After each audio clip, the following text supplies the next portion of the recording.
Well, I certainly hope the audio is working now. So we should be live on OBS. This is a very late Nerdrotic Nooner. And, well, we need to talk about a Joker trailer. And we need to talk about Star Wars a little bit. And, oh, wow. Did I just boomer that already? It looks like I'm coming through just fine, and that's all I wanted to find out. So we're going to put that to sleep right there. Hi, everybody. I got some super chats to get to, but I want to start out with one thing. Dave Chappelle is a national treasure.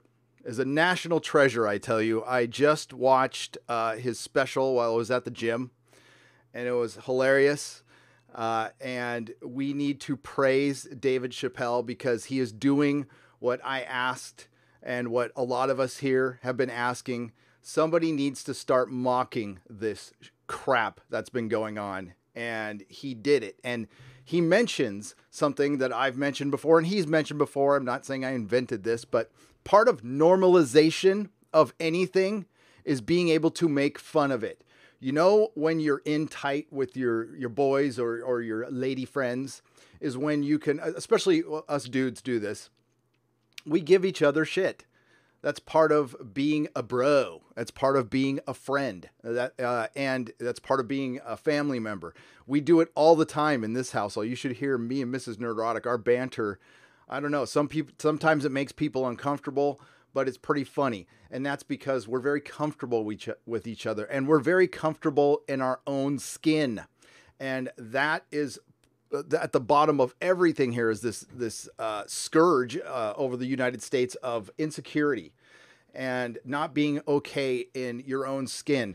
I have no power over you whatsoever. Dave Chappelle has no power over anybody whatsoever. So if you're offended, that is not his problem. If I offend you, that is not my problem. That is your problem. And I can't repeat any of his jokes, but especially because I wouldn't want to besmirch them in any way. Watch his special. It's beautiful in some of his analogies. He gets to the bottom of the issue, and that's why he is a national treasure, a comedic genius, and one of the last good comedians we have out there. So hats off to Dave Chappelle, man. That was freaking brilliant. I was laughing my ass off. I make sure to watch the bonus footage afterwards because it gets worse. But he makes a great point in there too. So all praise to Chappelle. And yeah, it was the Tim Pool video. I didn't even know that landed on Netflix. I saw it on a Tim Pool video, and I guess Jeremy's done a video, and both Jeremys have done a video. The Jeremys. So let's get to a couple super chats from the last live stream where it's on Netflix. Yoda Yo. It's on Netflix. It's called Dave Chappelle Sticks and Stones. It's freaking brilliant. Some of his best work. Now, I did a previous live stream that I boomered because of the audio. So the Grand Inquisitor gave me $5 and says, "Hail Gary, Kathleen Kennedy is a prime example of why you don't let your sister play with your toys. Hail the Fandom Menace. May episode 9 flop hard. 9 to episode 9. And that is, that's a Doomcock saying. We got to get TM to Doomcock on that one. So Fat Zombie for £5. Hello, been a long time listener from the UK. Just saying hi. I love your channel, and I love you, Fat Zombie. And you know, I don't mean to body shame you, or you don't need to body shame yourself, even though you're dead. You still should have confidence. You should be okay in your own decaying skin. Scaro Trek for $2. C3PO got bad reboot treatment. What a pity. Yes, bad reboot likes to make things red. Red matter. The red matter from Star Trek. The Rambaldi device. The entirety of the new trilogy from Star Wars. Yeah, it's red. And it should be swimming in red after we're done. But there's a lot of zombies out there who will go out and watch this. Chris Persia for 5 Canadian pesos. Hail to Dr. Woke for Xmas is the greatest gift the BBC could give us. No Dr. Woke for Xmas. Exactly. I called it last year. That's why I didn't make another video on it. Now, this was confirmed by Titan Comics, but nobody from the Access Media has run with this or not. But Doctor Who will not be airing on Christmas, nor will it be airing on Christmas. And a little bit later, I'll get into the obvious reasons why it will not be airing on Christmas. And we've got Tharies. Hey, Gary, and is there any chance you can do it tomorrow? I've already committed to one live stream tomorrow, Tharies, with Fandom Menace, with the Fandom Menace YouTube, but I might change the date if Fandom Menace YouTube can join me on Friday Night Tights, which I'd like very much. I also have the Exozone tomorrow, but if we can do it maybe after Tharies, that's a possibility, but that might be kind of late. Well, maybe it's our time for you because you're in the UK. So thank you for the $2. We'll make it happen. We'll make it happen. All right. So let's get, and now you can see the chat in here. So when this gets put up on Nerdrotic Live, you'll be able to see the chat. And once I play with this a little more, there'll be like scene transitions, but don't expect much more than this. I'll try to get the camera quality a little better, but that's about it. But I'm really happy you can see my two is it Tardises or Tardai? I've never noticed. What's the plural for TARDIS? Tardai or Tardises? So I have two of them. And it looks like the batteries are dying on those. But what's up, chat? Yeah, I was so happy. It just made my day listening to Chappelle today. I don't agree with everything the guy says, but I agree with this one fundamental thing. You can make fun of anything, and he does. And he makes the worst and best Michael Jackson joke in there ever. So and he actually makes a good point on why the King of Pop might not be guilty. I don't know if I don't want to get into it. I don't know, and I don't care. The man's dead at this point. Bird of Prey 5, Kapla, my friend Kapla. Dave Chappelle is great. I was afraid to watch in case he went woke. So glad he didn't. Kapla. Yeah, I mean, he's certainly from one side of the aisle, but he's not woke. And if you watch his extended footage at the end, he talks about why he doesn't make Orange Man jokes. And it's a good point from that side of the aisle, I think. And he plays all the time here at that comedy club in San Francisco, and I always miss it. I'm going to make sure I make the next one. I'm just going to make sure I'm not at the one that Gavin Newsom's at. My wife did his hair one time, by the way. Douchebag. Gavin Newsom, by the way, governor of California, also, while he was mayor of San Francisco, slept with his best friend's wife. His best friend happened to be his campaign manager. What a nice guy. I just watched Chappelle last night. He is moving from great comedian to damn near legendary for me at this point. Comedy needs him so bad now. Tim Riggs for $4.99. He is comedy. Listen, this is just a personal choice for me. The two people that make me laugh the most right now are two people who probably wouldn't even get along. Well, they might get along if they're in the same room. Steven Crowder and David Chappelle. And yes, Steven Crowder is a comedian, by the way. He might lay on the politics and everything, but he's a comedian. And all hail Quarter Black Garrett. We love Quarter Black Garrett. Nomads, cheap and nerdy. Oh, you're not cheap. Thoughts on the Joker, and thanks for iTunes podcast. You're welcome. I'm woefully behind on those. I'm going to fix that after the live stream. Thoughts on the Joker trailer. Okay. I just watched it again. It looks like independently and objectively, it's an interesting looking movie from the trailer. Here's why I'm cautious. As a comic book fan, oh my God, as the comic book fan, I don't want to know the Joker's origin, not even in an Elseworlds. I even at the time when the comic book came out, as much as I loved it, I never counted that, the Killing Joke as the Joker's origin. In my mind, the Joker is something that just came into existence when Batman did, and giving him any kind of an origin ruins the mystery of the Joker, to me. That's just me. This looks like a repurposed script, but Todd Phillips is a solid filmmaker. The guy is a damn good director. The Hangover, for a comedy, is one of the best directed comedies ever. If you look at it technically, as far as editing, music, scene transition, acting, it's one of the best directed, one of the best technically put together comedies this side of Mel Brooks's, I'm blanking on, why am I Frankenstein? I'm like, this is senility kicking in early. but with Gene Wilder, you know what I'm talking about. And Mel Brooks was always a great director as well. But Todd Phillips he's worthy of doing this, but I'm worried that the movie is going to be a big Orange Man analogy, which they were insinuating. As a matter of fact, Alec Baldwin was supposed to play Thomas Wayne, and then he backed out of the role.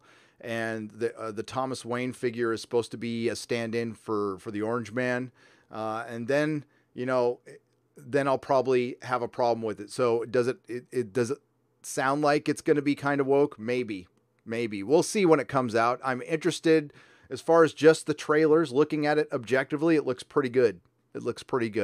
But those are both that's been widely reported that they were going to do the Orange Man analogy in there. I don't know if they've gone away from that. I'm not really sure. We'll have to see on that one, but the trailer looked good. Both trailers have been good, to be honest with you. They've kind of changed my mind because at first I wasn't interested at all, but now I'm going to see it. October is going to be a busy as hell month, especially here on the channel. And I got to get with Doomcock on how we're going to work out the Inquisition, because 3 shows that I cover are going to be out on one day. Starting October 6th, we're going to have Batwoman. Batwoman's coming out. I'm going to cover Batwoman. And Mr. Robot's final season starts October 6th. That trailer dropped yesterday. That looks pretty good. I love that show, as long as it, of course, the caveat is, as long as it doesn't go woke, I'll like it. And while it certainly is a very anti TV show, I've never seen it as woke. I've always loved that show. It's really damn good, and Christian Slater is great in it. So we'll see what happens in its final season. Sam Esmail has made his politics no secret, and that's why, again, I don't follow him on Twitter, and that's why I don't follow anybody on Twitter that's a creative or a star, because I just would like to see their art. And a lot of times it gets ruined.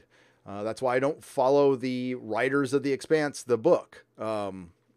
Nicholas Horton, hail Gary, just got the notification. I'm glad, because I don't think the notifications go out that often for the live streams that I do here, but I'm not sure. Why don't you guys let me know? But thank you, Nicholas Horton, for the $2. Here we go. The Dr. 14 Blu-ray reviews. Gary, is MI3 the worst Mission Impossible movie? Mission Impossible 3. Mission Impossible 3. No, actually, the first one is the worst movie. Because they make Mr. Phelps the bad guy. So that's again, if I had a YouTube channel, I would have spent a year complaining about that movie, because I liked it up until then. It's like making Captain Kirk the bad guy. You just, no. So Mission Impossible 3 is not the worst. No. Is that the one? That's the J.J. Abrams one, right? Because Brad Bird did the 4th one. How many have there been? I haven't seen the last one. So Brad Bird did one and J.J. Abrams did one, and I can't tell the difference between the two of them. They're generic action films with, a very healthy Tom Cruise running, that funny Tom Cruise style of running that he does. All right, let me get over here. I don't need to see myself. That is not necessary at all. And sounds like Mrs. Nerdrotic is home. That's good. There we go. I just need to be able to see the rest of the chat. Oh, no, we don't want that to happen. There we go. All right.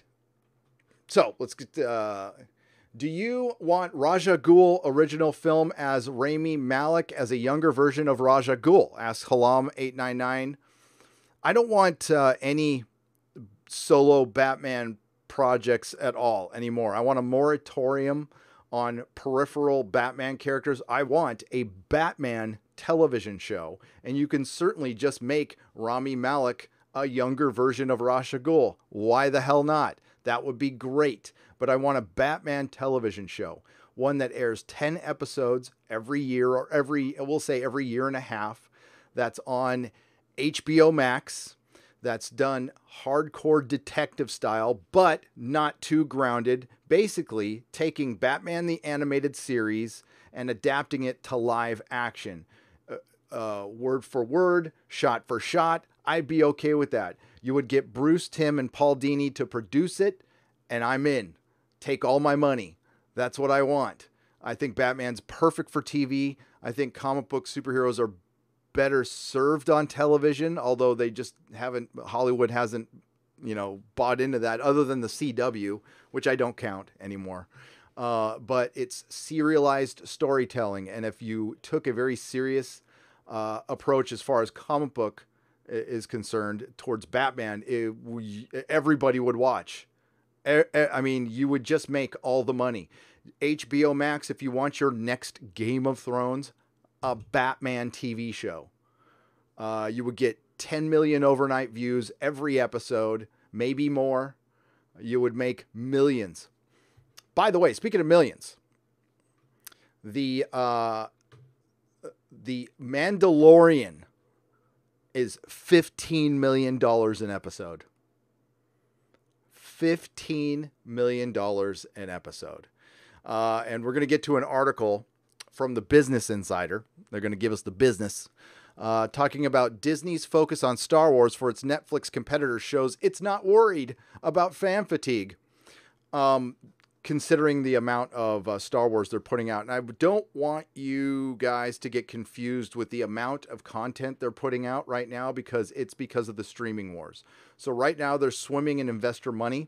These are startups, right? These streaming services are startups. So they have a big pool, a big, giant pit of money that they can dig into and experiment and put out, as many shows as possible with their best franchises to get you to buy in to their streaming service. And then if a bunch of subscribers subscribe in the first year, they can show that to their investors, and then their stock goes up and they go from there. If this falters in any way, they're in serious trouble. That's why they've, been tempering everybody's expectations. Disney probably has more time than, say, CBS. I think Disney has about, 3-4 years to get their streaming service going. I think CBS All Access is 2 years in to about 3 years. And I don't think CBS All Access is going to be able to compete in any way, shape, or form with Disney, HBO Max, Amazon, and Netflix. And Hulu. I think CBS isn't even in the same. It's not even the same ballpark. $15 million an episode, according to the Business Insider. Let's see if I can get this going there, and we'll shoot that up. Let's make sure. Yep. Okay. And then we're gonna go boom, boom, boom, boom, and yes. I don't want to cover up the chat. Yeah, this is going to get fixed. Sorry, folks. But in the meantime, you're just going to have to deal. There we go. There, everybody can see that, right? All right. You don't need to see me. So Disney's focus on Star Wars for its Netflix competitor shows it's not worried about fan fatigue, but experts, I wonder who these experts are, say that the franchise needs to reinvent itself to thrive. And that's what I kind of talked about in my last video, which is the Mandalorian and Obi-Wan are Disney's version of regrouping and circling the wagons and trying to figure out what they're going to do. They're going to be able to draw upon Star Wars fans, what's left of them, their nostalgia for the next 2 or 3 years till they figure out if they're actually going to do a Rian Johnson trilogy and a Dan and Dave trilogy, which looks like now they're just plotting it. With Dan and Dave, if you're familiar with comic books, there's this, people will plot comic books, meaning they don't write. They just write a treatment. Somebody else writes it. Mike S. Miller, he knows what I'm talking about. What's up, Mike S. Miller? How's it going? All right, so let's go to this. Now, this is where it says it right here. The Mandalorian, the first live-action Star Wars TV series for Disney Plus, cost $15 million an episode, according to the Wall Street Journal. Disney is investing heavily in Star Wars content for its upcoming service, Disney Plus, showing it's not concerned with Star Wars fatigue. Well, it is concerned with Star Wars fatigue, but they have no choice. They have absolutely no choice. They have to run with what they're running with. And that's why they repurposed it. And I also want to point out, and this is to back up the rumors that myself and the Overlord DVD himself, Doomcock, reported on, that George Lucas might possibly be getting some residuals from original trilogy and prequel characters. Maybe, possibly, maybe. Reported it as a rumor. But I think some of the best evidence is The Mandalorian. Why not make a Boba Fett show? Why not just use what they did in Dark Empire, that Boba Fett was able to crawl his way out of the Sarlacc pit and survive? We don't, he's certainly, age is a thing you can play with in the Star Wars universe. Maybe, maybe he's a humanoid race that can live twice as long as everybody else due to the gravity or something. We don't really know. We don't really know. Or maybe because, maybe that's the reason they cloned Jango Fett to begin with, is he's some type of superhuman or something, and if his spawn might be the same way. It's something you could play with. You could certainly have used Boba Fett. Apparently that IG-88 robot in the trailer is not IG-88. Why couldn't you use IG-88, Dengar, Bosk? I would certainly love to see Bosk running around kicking some ass. And I want to know Dengar's story. Like, what happened to that dude? He kind of looks like, and there's your body positive Star Wars guy right there. Dengar is not in that great a shape, and he could represent all us 50-year-old white guys with dad bods running around. That's Dengar, can be our hero, but they don't use him. In this day and age of I need to see myself in absolutely everything, I certainly want my middle-aged 50-year-old white recovering alcoholic and addict representation. I deserve that. I deserve it. I'm entitled to it. But experts agree that Disney's Star Wars strategy, by the way, hope is not a strategy. That's actually from Mrs. Nerdrotic. Okay. I'd love to say I own that one, but that's a Mrs. Nerdrotic saying, strategy will only work if the quality matches the quantity. Wow, man. Did you have to go to school to figure that out? Did you go to expert school? Do you have a PhD in expertology?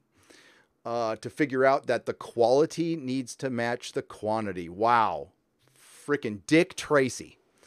Any franchise can suffer from fatigue, particularly ones that have been around for decades.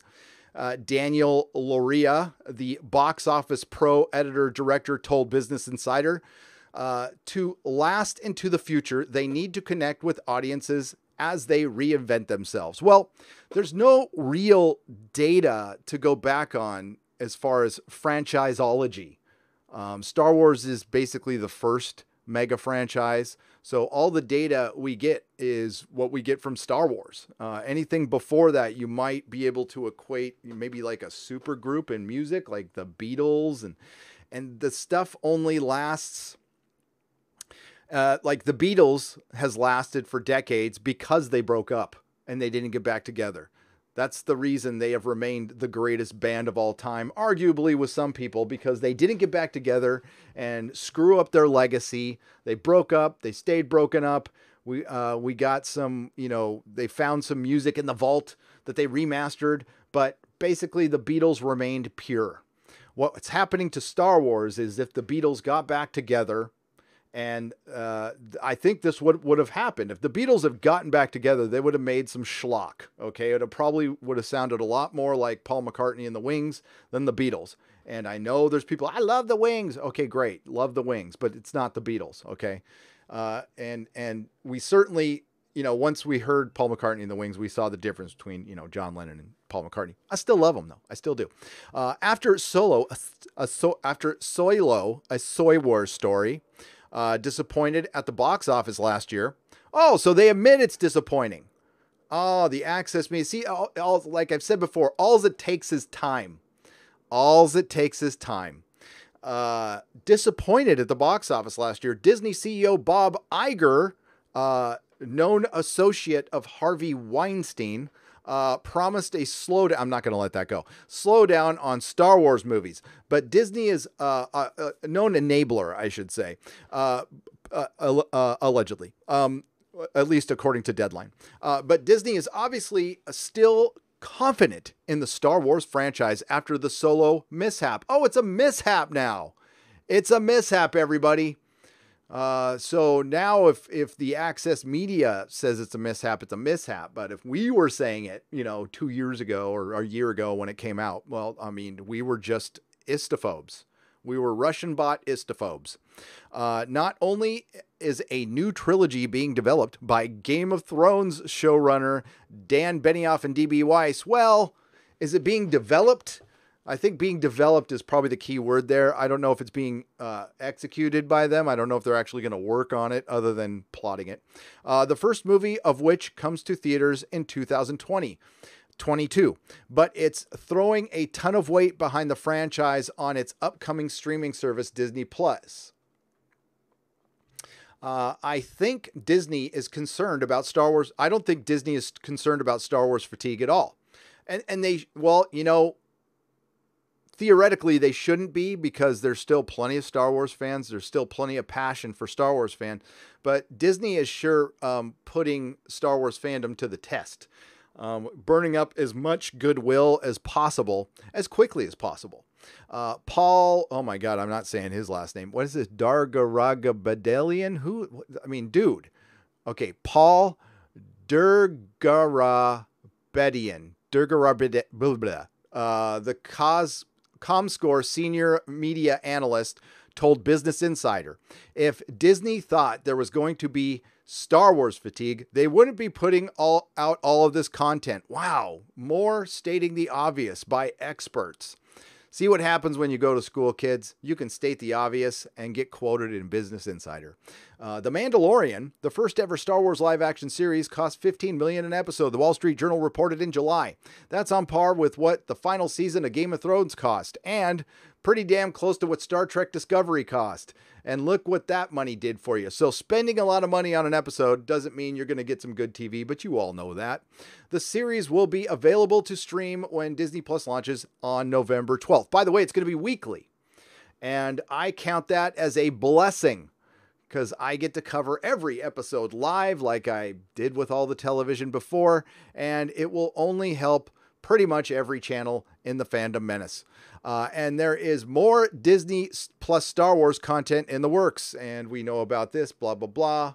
The only thing, so the Rogue One spinoff with Diego Luna, and I keep forgetting that's going to come out, and I just don't care.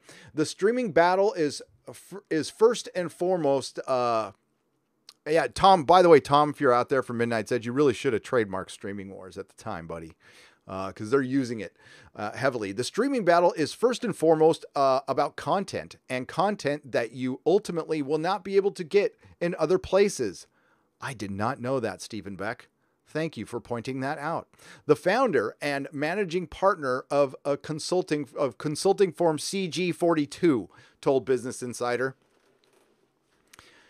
Is that all a consulting firm is basically you get hired by a company, tell them whatever they want to hear, and point out the obvious? Man, I miss my calling.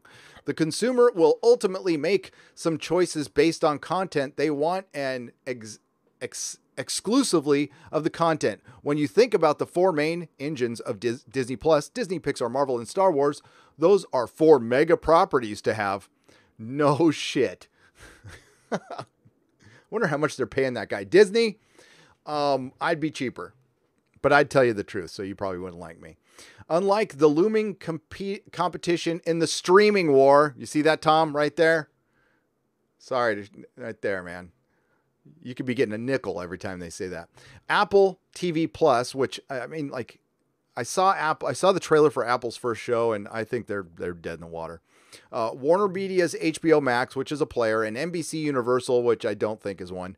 Disney theatrical and streaming releases have the potential to complement each other, and Disney Plus provides an opportunity to capitalize on the big Star Wars productions without the added risks that go along with releasing a movie in theaters every year.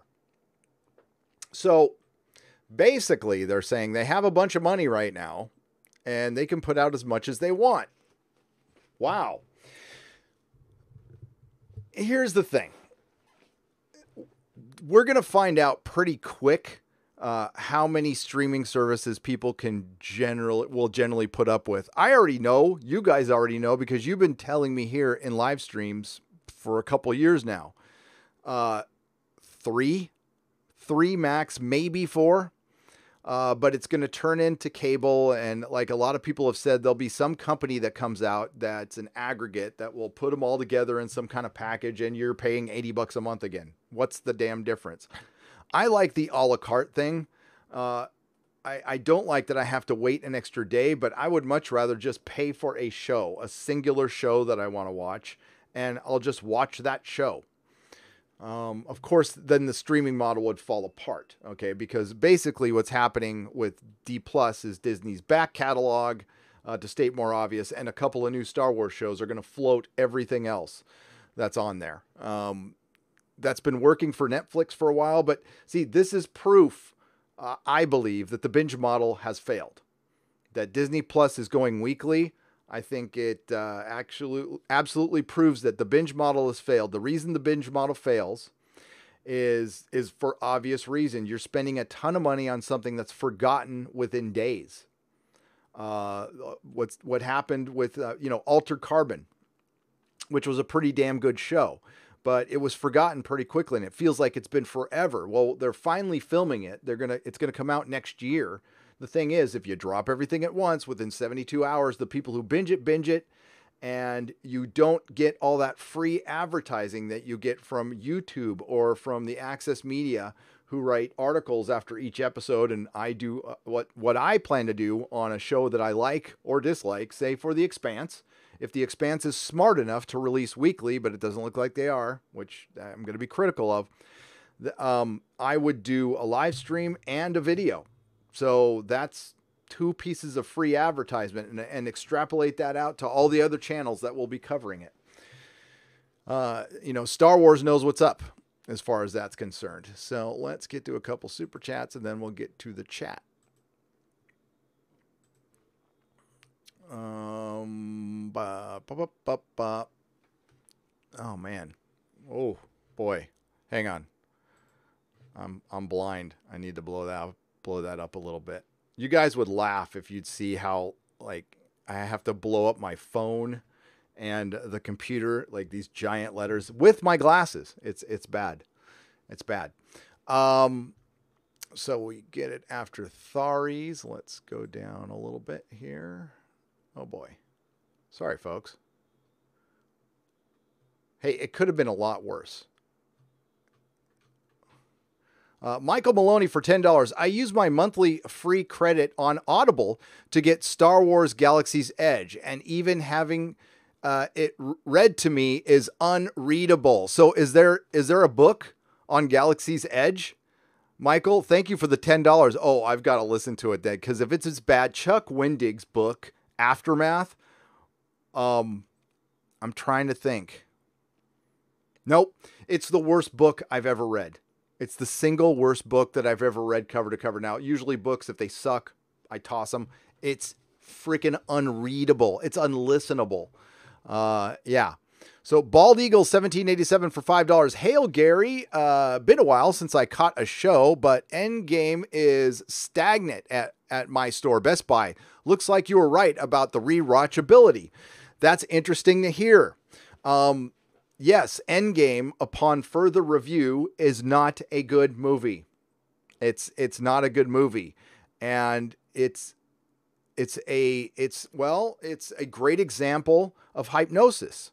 It is. I think I get caught up in it too. It hits all the emotional beats right, but it's completely illogical. And when you think about what they did to Captain America, Captain America and Thor. They destroyed both of those characters equally. Captain America being selfish at the end is so not Captain America. But I don't think people in Hollywood, the culture there, understand how out of character that is. I'm sure they're like, why not? He did his good. He deserves that. No, that's not how Cap thinks. Cap's from the greatest generation. His mission doesn't stop. Cap wasted a lifetime of superhero abilities to go into a different dimension, to have a relationship with a woman that wasn't even the woman that he fell in love with in his dimension because it was in a different timeline, right? According to their logic, that she's a different person then. So that was selfish. That was Captain America masturbating, basically. Cap wouldn't do that. It's ridiculous. And Thor, initially him being broken up about the loss of Ragnarok and everything, that makes sense. It's good. But what you do is you redeem him. He's not redeemed by the end. Basically he's on his first day of sobriety. He's on the path, but he's not redeemed. But they had to have him give the kingdom to Tessa Thompson's Valkyrie. I mean, you want to talk about nothing earned. Tessa Thompson's one of those characters that the other side loves to love because she smirks a lot and kicks a lot of ass. But when you think about it, there's like zero to her character at all. I can't stand Tessa Thompson anymore. All right. Maticus Finch, 1820 for $5. Hail, Gary. Just wanted to say thanks for the great content. I've been binging all your live streams and exozones at work for the last 2 weeks. That's cool as hell. Thank you for the $5. And that's surreal. It's, I don't know. I don't feel any different than, and I shouldn't, this is a good thing, than when I had 1,000 subs. And it's bizarre still that people watch my stuff. And I don't mean to be all false, modest and everything like that. It's just, it's cool and it's weird all in the same time, but in a good way. So thank you for binging. Shia Storm Dragon for $10. What do you think of D Plus and their special low price deal for the streaming service? Is it a sign of desperation? They really need a lot of people to sign up, and the price is pretty damn good. I mean, it's great. And don't they have some deal where you lock in for 3 years? There's a reason for that, and I think it's smart. But it is a sign of desperation because they were billions in debt just on the streaming service, and they've been working on it for a long time. I'll tell you what, my old co-host John Reed was working on the Disney streaming service when he joined the channel, and that was in 2014, 2015. And then he stopped working on it a little while. Then he started working on it again. I think it was in 2016, 2017. So they have been working on this thing for a long time. And they plugged a lot of people from Netflix. So I noticed that they're going to come out the gate streaming 4K, which is smart. But I don't know. I just got to speak for myself on this one. The Disney catalog doesn't interest me at all. Like, I don't want to get a streaming service where I could watch a bunch of animated kids movies.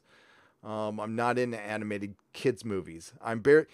Animated is tough for me. It's something I used to be into, and I'm just not as much as an adult. I love comic books, but animated stuff, it's got to be a really good story. Like Venture Brothers is the greatest animated show on television. And if you're not watching it, you're crazy. It's a great show. It's not PC. It's not woke. It is beautiful, well-told comedy, and it started out as a parody. It's a great example of what the Orville can turn into. So it started out as a parody and became its own show with, in-depth characters. And within all the zany humor, there's actually a lot of heart behind it. And it's freaking great in every way. And I can't wait for season 8. Hopefully it's soon, but I imagine we're going to have to wait another year. But go Team Venture. Go Team Venture. Sergio for 100 Mexican dollars. Which would you rather watch 5 consecutive times? The Star Wars Holiday Special or The Last Jedi? Oh, not even close. The Holiday Special. I like the Holiday Special. It's as cheesy as it was, and I think you have to see it in the time frame of having grown up in the 70s, and if you understand the 70s mindset, it was an entire decade of some of the worst art and fashion of all time. Some of the best music. Probably the best music, but art and fashion was just terrible, but in a good way. So it's very 70s. It's very of its time, and I like it. I would watch it 5 times over The Last Jedi. I have only watched The Last Jedi once. Thankfully, I've only watched it once, and I will not watch it again. I don't need to watch it again. The damn thing gave me a headache. And that's the only time anything I've ever watched affected me physically. Now, it could have been that I was dehydrated that day. I don't know. But I remember barely being able to drive home. Lucius Sula for $5. Gary, take great joy in the fact that Newsom's ex-wife is dating Donald Trump Jr. Kimberly Guilfoyle. Kimberly Guilfoyle. Well, you know how I know who Kimberly Guilfoyle is? My wife used to do her hair. She was a hair model for my wife once. Yes, what a small world we live in. But no, big fan of Kimberly Guilfoyle, especially since she's dating the Donald's Orange Man Jr. That's funny. Where's my Orange Man figure?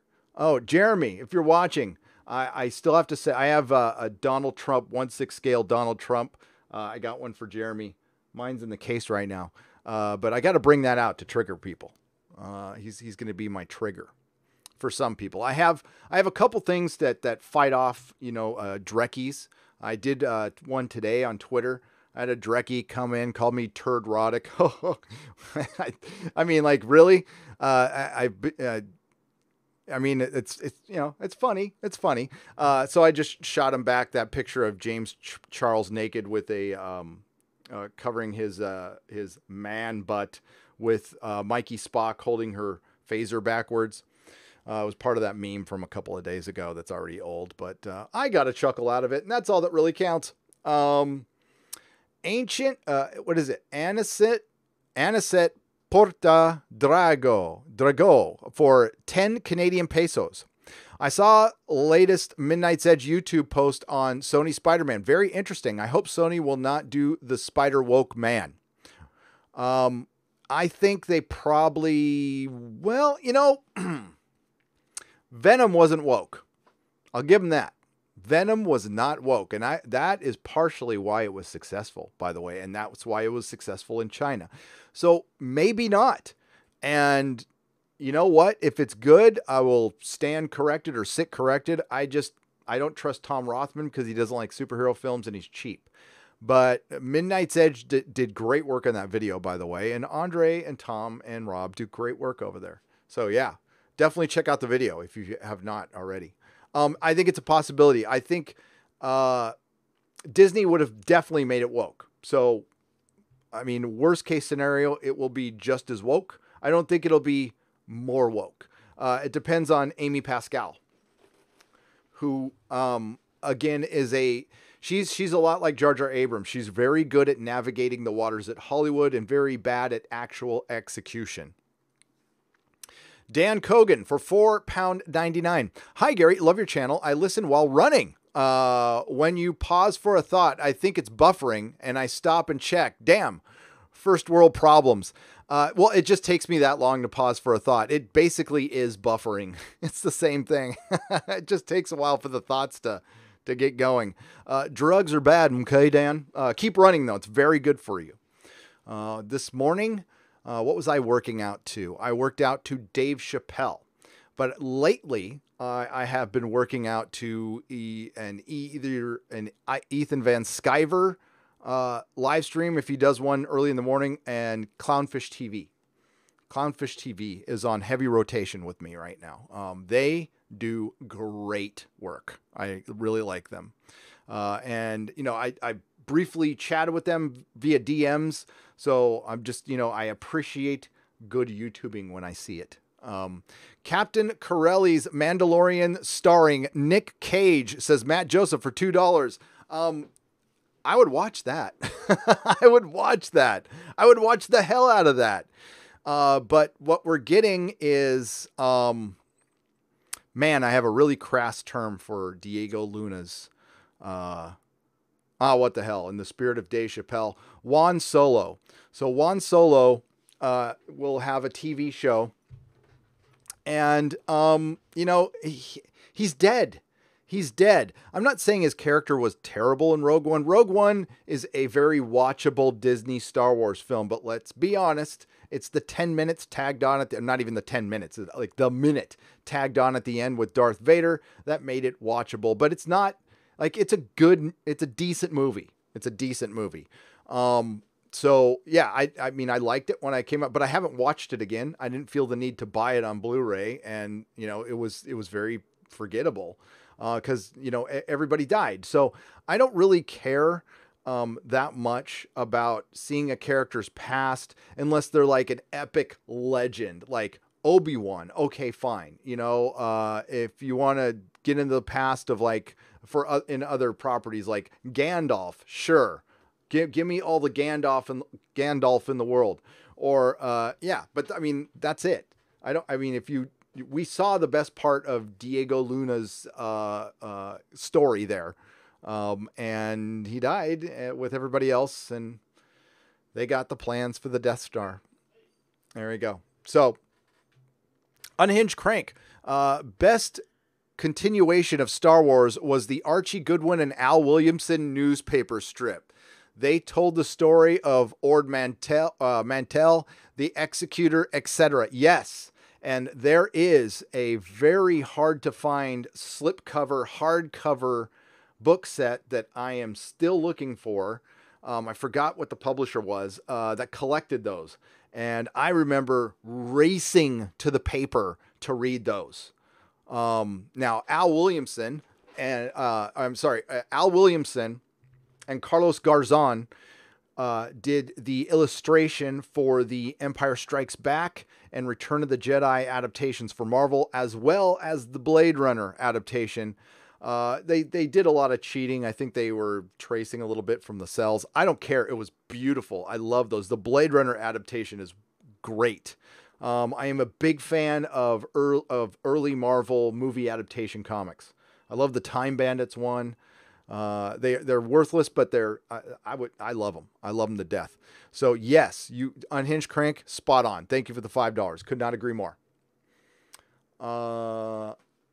Okay, is it Aniset Porto Drago for Canadian $2? My name is pronounced Aniset. Okay, so thank you. You didn't have to do a super chat there. Aniset Porto Drago. Sorry about that. Thank you. Peter Davison. G'day, Peter Davison. Say hello to Mom for me. Hello, Gary. Did you get a chance to open your post, please? I have not. I haven't gone by yet. I suck. But I will be able to now that this is set up. This was holding everything up. So now that this is set up, I hope it looks good. Does it look okay? Does it look, because that's the important part. I still got to work on the actual internet connection. But this machine I'm on is fast. I mean, it is like just packed with RAM and everything. So that should never be a problem again. And I got to talk to Odin. By the way, announcement time, everybody. Friday Night Tights is a live stream I do on Friday. I've been doing it for 2 years now. Out of the 2 years, I think I've only missed like a handful. It's always been at 7 p.m. Pacific time. I'm changing the time. I'm moving it up 2 hours to 5 p.m. Pacific time to accommodate some East Coast guests that I'm going to be bringing on. I spoke very briefly to Jeremy from Geeks and Gamers. All hail Jeremy from Geeks and Gamers. Good guy, a friend. And the plan is I'm going to start rotating more people in on the show. Now, some segments are going to be designated for my patrons who are going to pick a segment and they get to debate me or they get to join the show. It's part of a tier on my Patreon or plug whatever they want. And I'm going to be bringing, and we have comics division. He's not going anywhere. And we're bringing in Geeks and Gamers people. So I'm going to rotate out, or permanently, we bring in some Geeks and Gamers people. So Odin's going to probably be joining us this Friday. Josiah is always welcome. He's been on before, but we're also going to bring in some other people. And, Jeremy, Jeremy might join us once in a while. You never know. But we can bring in some people, maybe even some people from Sports Wars. So it's going to be, almost like an open mic night. Maybe we'll even bring in Mike S. Miller. I don't know, Mike. Of course we could bring in Mike S. Miller. We'll bring in Mike S. Miller too. And we'll bring in whoever wants to come on. And, we don't want it too crowded, but if you have a channel and you want to come on, Jeremy made a great point in his video, part 1 of the Fandom Menace, where he's talking to the author, Steven. I suck. I always forget your last name. I'll remember it. I'll have it memorized. But Steven, the author of the Fandom Menace book, he has a channel. He's a good guy. We talked. And I'm blanking on his last name because I'm an old man. So he was doing an interview with him, and he pointed out, and of course, Jesse and Anna are always welcome. Whenever. Actually, we got to get Jesse on. If you invite Jesse, does Jeff automatically come with it? I mean, because they're kind of attached to the tongue right now. I'm kidding, only kinda. As I was saying, Jeremy pointed out that Anna and Jesse reached out to him, and that's important. It's important to ask because I don't see everything. I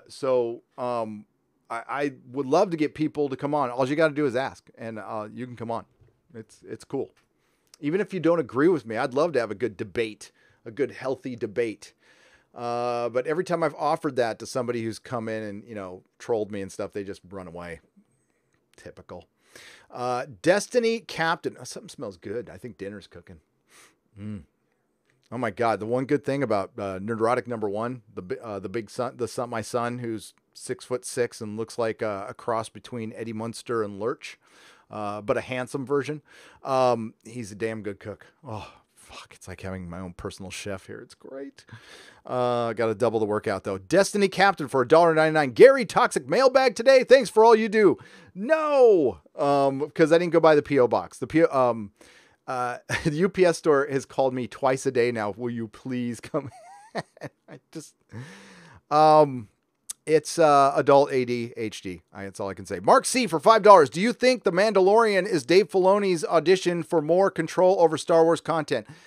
I hope so. I think it's too little too late. I think Dave Filoni should have been in charge from the get-go. I have heard the ridiculous arguments why he shouldn't have been in charge. He didn't do anything before. His pedigree wasn't big enough.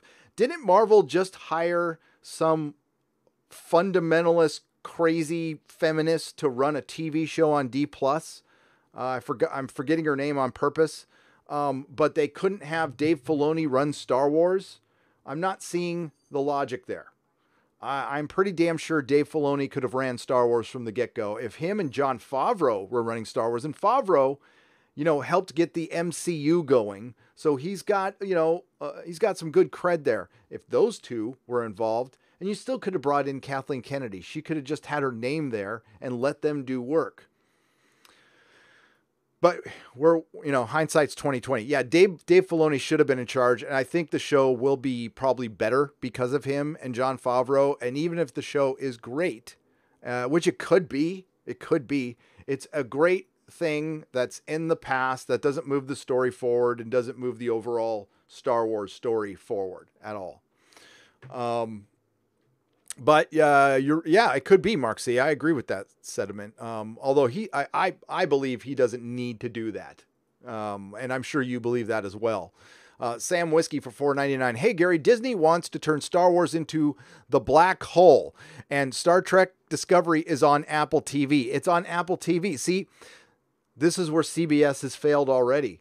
If all of your content is other places, why would anybody go to CBS All Access? I don't, I haven't canceled my subscription. I've meant to, but I watch Star Trek on Netflix or my Blu-rays.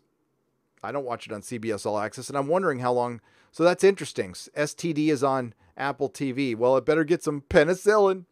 Logic Noodles for Australian $10 with no comment. So I'll just say, g'day, Logic Noodles. Logic Noodles. They you eat them and you become a logic extremist. Tessa Thompson. I love Creed 1 and 2, but now I see she is the weakest part, says Unhinged Crank, $5. Yes, because she plays one part. One part. Peter Davison, Australian $2. Super chat when I am able. Well, I appreciate it. You don't have to super chat all the time. I appreciate what you guys do. I'll try to get to the chat in just a second here. We'll go back and forth. Sam Whiskey for $4.99. By the way, thank you again for the $4.99. By the way, I was almost going to read that again. CJ Frank for $2. Say my name, Nerdrotic. Say my name. CJ Franks. CJ Franks. CJ Franks. CJ Franks. Is that good? That's good. CJ Franks. I can say it again. Cracklin for $9.99. Gary, it's funny how you're speechless when you hear people love listening to you. I'd rather listen to you than watch anything on TV. I think most people watching now would agree. Well, thank you. I don't know if everybody would agree, but thank you very much. And I will turn it back to you. I would rather sit down and talk to you or watch another live stream than 99% of the schlock that's on television as well. And I think that's something that doesn't get brought up enough within the streaming wars is YouTube and Twitch and people watching live streams. I think the number there's live stream numbers that are probably much bigger than Star Trek Discovery's viewing numbers. As a matter of fact, I know that. I doubt Star Trek Discovery does what Ninja used to get on Twitch. Although I've never watched a second of Ninja. He's like a Fortnite gamer. I know my son played Fortnite. That's all I know. That's all I know about it. The Grand Inquisitor for $5. Gary, I love the Venture Brothers. Yes. Have them all on DVD. You should do a review on the series. Loved Archer 2, but the last 3 seasons were kind of meh. Yeah, I dipped out on Archer, but Grand Inquisitor, if you dig real deep in my channel, you will find that I did review every episode of season 7. I did. And then I did a season review. But they are there. They are there. But I should do earlier ones. I'd probably do that on Nerdrotic Live, but I would be happy to do season reviews of the Venture Brothers and basically just gush over it because I love it. And now I want to watch an episode. It's been a while. It's been a long time. JPRPH1 for $4.99. Hail, Gary, did you see the Titan Season 2 trailer? Any hope for it? I did, JPRPH1, and I don't know if is Akiva Goldsman still involved. I will check right now. Titans IMDb. If he is still show running, no. The short answer is no. He is awful. But there were episodes he didn't write that were good. The 4th episode with the Doom Patrol was a very good episode. I did review every one of those, and I will be reviewing every episode of Titans with the great John F. Trent from Bounding into Comics. We'll probably do that over on Nerdrotic Live. We'll see. Let's see if Akiva Goldsman is still involved.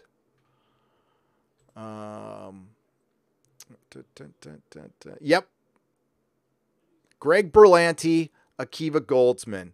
And despite those two, there were still some decent episodes. I hope it gets better. Hope is not a strategy, like I said before, but I hope it does.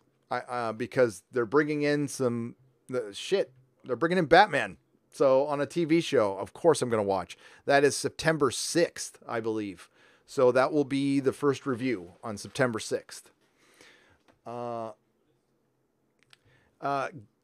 Nerdrotic, please watch a series called Moonbeam City and review it, please, says Arthur De Lenick.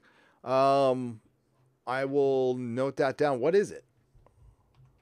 Moonbeam City. Better not be porn. No. Moonbeam City on Comedy Central. Sex-drenched crime drama of the 1980s, and it... Oh, I like the art. It looks like Nagel, so it's supposed to be like a Nagel cartoon. I will check it out. IMDb only gives it 7 out of 10, but I don't care what they think. All right, I'll check it out, Arthur. Thanks for bringing it up. What's the chat have to say? You should church out to show Dark on Netflix 2 seasons, and it's really good. Dark is good, David L. Dark is very, very good. I am almost through season 1, and I love the music and everything about it. I think it's very good. There is still some good stuff out there. Moonbeam City, great 80s show that was never an 80s show, says Mikhail Johannesson. Yeah, it looks very Nagel. I like that.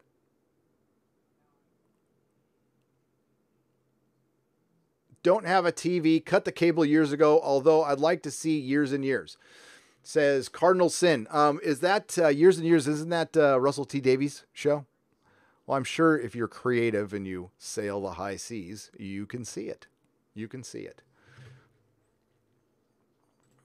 All right, back to the chat. Orville Nation. Hey, Gary, did you ever get a chance, any credence to, did you ever give any credence to the Darth Jar Jar theory that Lucas had originally intended to blindside us with Jar Jar being a Sith Lord?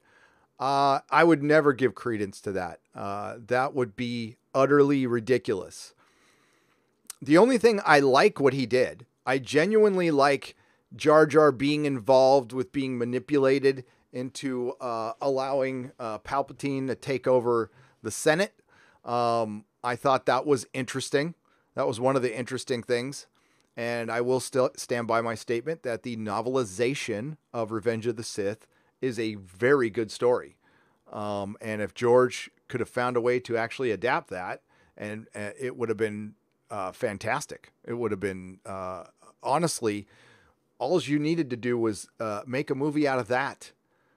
And, you know, I wish they never would have shown Anakin as a kid. I wish they, you know, I like the Clone Wars. If they'd have shown the Clone Wars, and then if they were able to adapt Revenge of the Sith, you know, in some alternate world, people would look on the prequels differently, because that adaptation's great. I saw Nicholas Hammond in Once Upon a Time in Hollywood. It's the best Spider-Man movie I've ever seen since Toby, LOL. Was he in Once Upon a Time in Hollywood? I wonder how he's looking nowadays. Sam Whiskey for $4.99. Nicholas Hammond, of course, was in the Spider-Man television series, which was really cool for the time. I loved it. Didn't they use footage from the Japanese Spider-Man, though?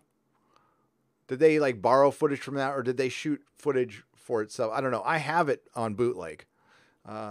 Gary, Return to Mayberry is one I'd rather watch than Return to Mayberry. I remember Return to Mayberry, Eric K., and I've watched it for $5. Darth Gender Studies, Modalicious for $2. Yes. Sir Ruin of House Roundhead for $5. We could see the Joker movie together in New York. It comes out the weekend of New York Comic Con. Oh, New York Comic Con's like, well, we could. We most definitely could. I got to buy my tickets, man. That's only a couple months away. Yeah, I think Mrs. Nerdrotic's coming out with me too. I got to add her on the, I wonder, Jeremy, did you ever hear back? I'm just assuming Jeremy's hanging on my every word. Did you ever hear back on your media pass? Did you get the media credentials? Hail Gary. Oh, I already read that one. Okay. So we go down. Dina Jamroz. Is it Jamroz? Jamroz? Jamroz? Thank you, Dina, for $5. Glad to finally hit a live chat. Off topic, but are you still going to Comic-Con in New York City? Yes. Yes, indeed I am. I've been wanting to go to that con for a long time. Call it a breath of fresh air from San Diego. I heard it's better. And as much as I love my hometown of San Diego and San Diego Comic-Con, I think Comic-Con has kind of run its course as far as being a relevant comic book convention. And who knows, maybe we'll run into somebody like Mark Waid, psychotic Mark Waid. Mark Waid, who took the opportunity. So Marvel's coming out with issue 1000, which is just a BS marketing thing for their 80th anniversary. And they have 80 creators, and each creator gets to write either an essay or draw a picture or whatever. And Mark decided to use his essay to crap on our country, which he has every right to do, but doesn't he have a website or a blog? Maybe he wants to talk about how much he loves our comic books, because it's a celebration of comic books. And Marvel, rightly so, told him no. They only made him reword it a little bit, though. And then Marvel allowed it. And I hope you continue not buying Marvel comics. As much as it hurts my brothers and sisters who own comic shops, if you keep buying this crap, they will keep making it. Well, I don't know. The logic isn't that sound there, because people have stopped buying it, but they still make it. Maybe because they don't care. I don't know. But I don't know where I went off on that. But Dina, yes, I will be there. Cardinal Sin. Hail, Gary. How do we send you comics for your store? P.O. Box. The P.O. Box. But we can talk. By the way, I don't know if Svi Lebetkin is watching. I did get your email, and the answer is yes. How's that sound? Well, I don't know. It looks like I was sponsored.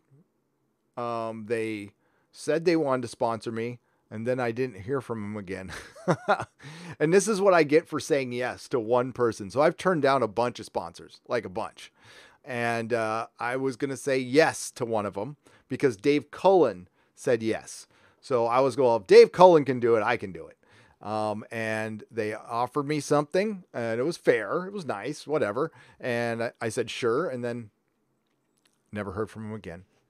But maybe I missed it or something. By the way, CJ Franks. I'm like seeing, am I saying something funny there? I don't know. All right, back to the chat.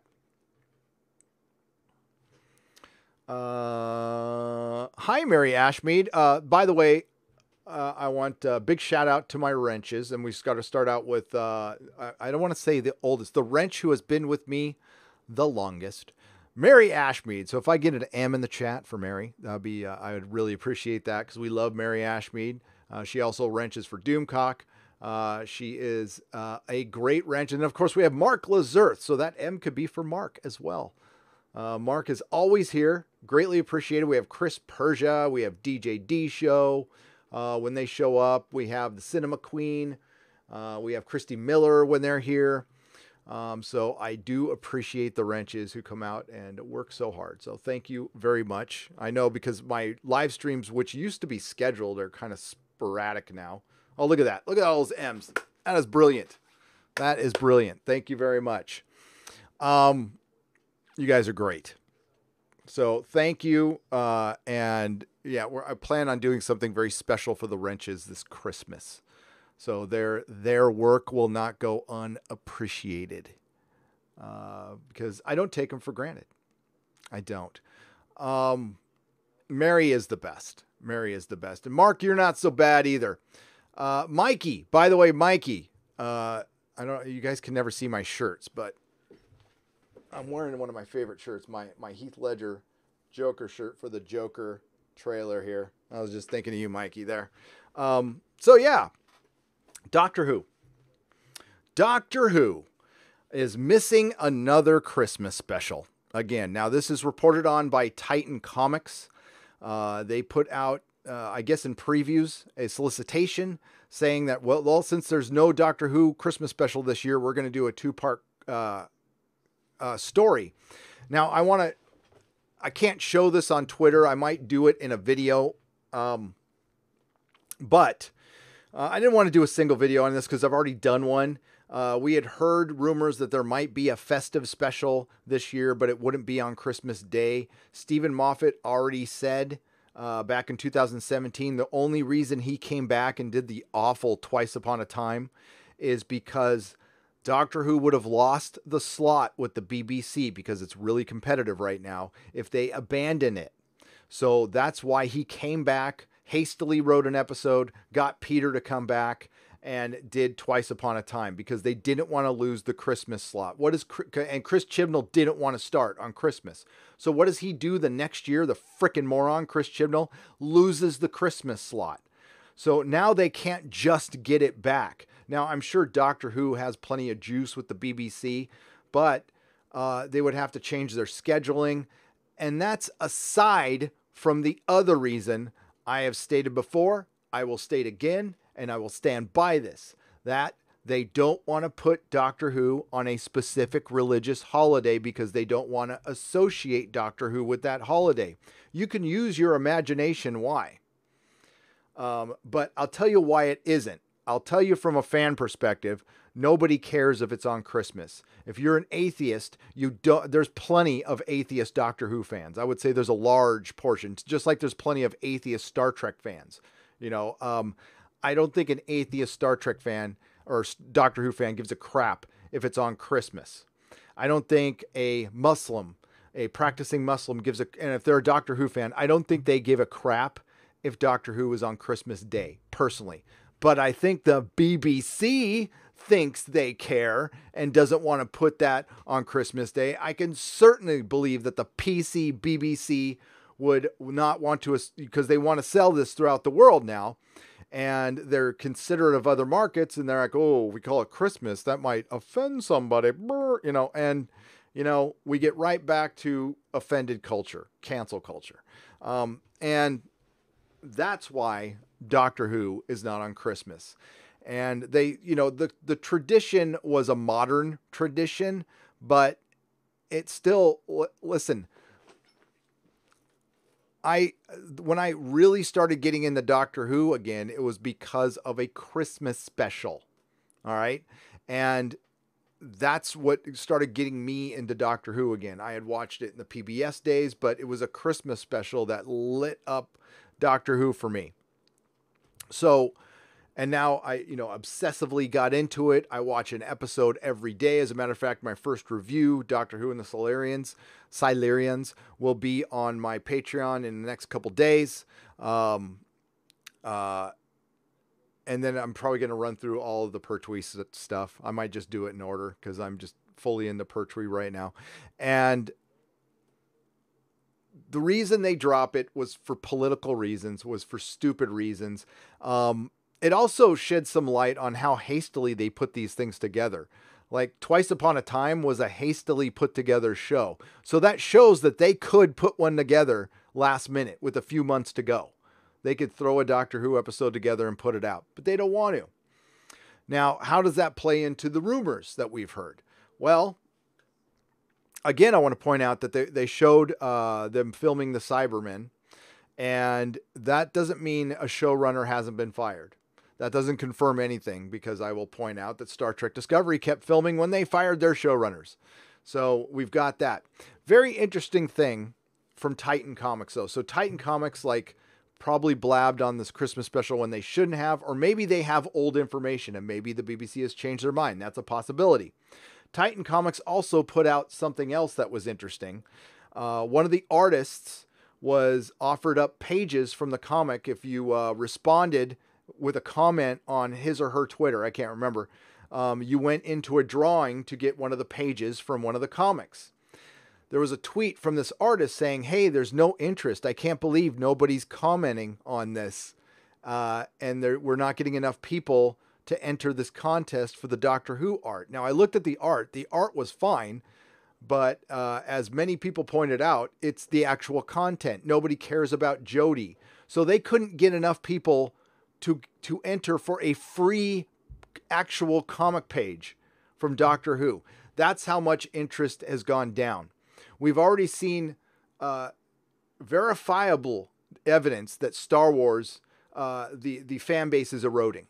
All right, it's still huge, it's still big, but it's eroding. There are problems with Star Wars. It's undeniable now. We have an empty galaxy's edge. We've talked about it quite a bit.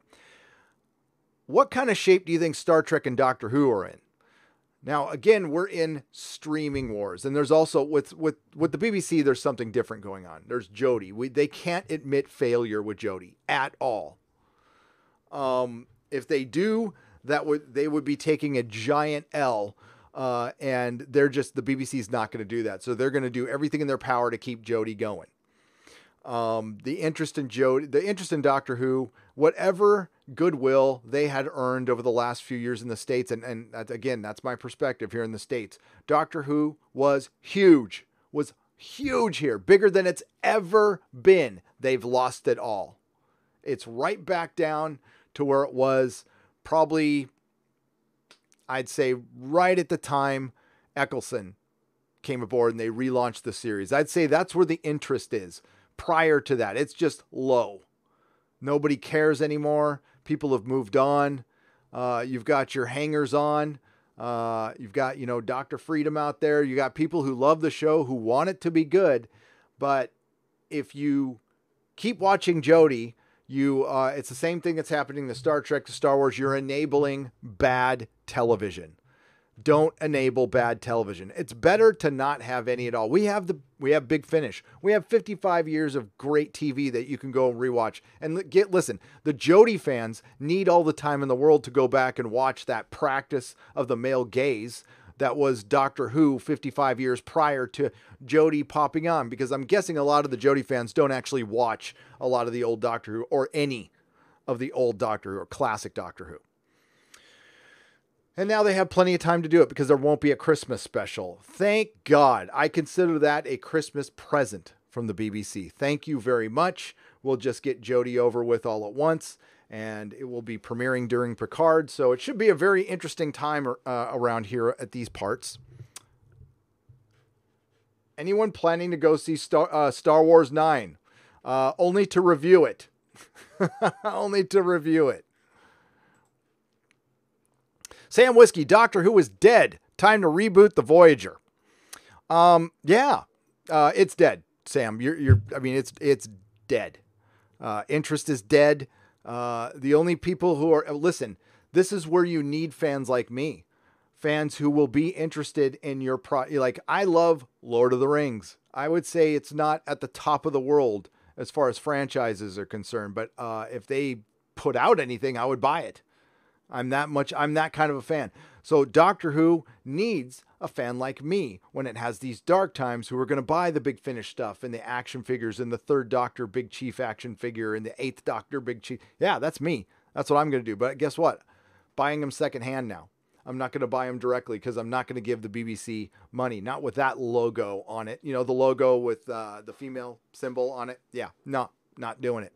Unfortunately, Big Finish does get my money. I subscribe to Big Finish, and they're good. They're mostly good. They've got their woke moments for sure, but they're mostly pretty good.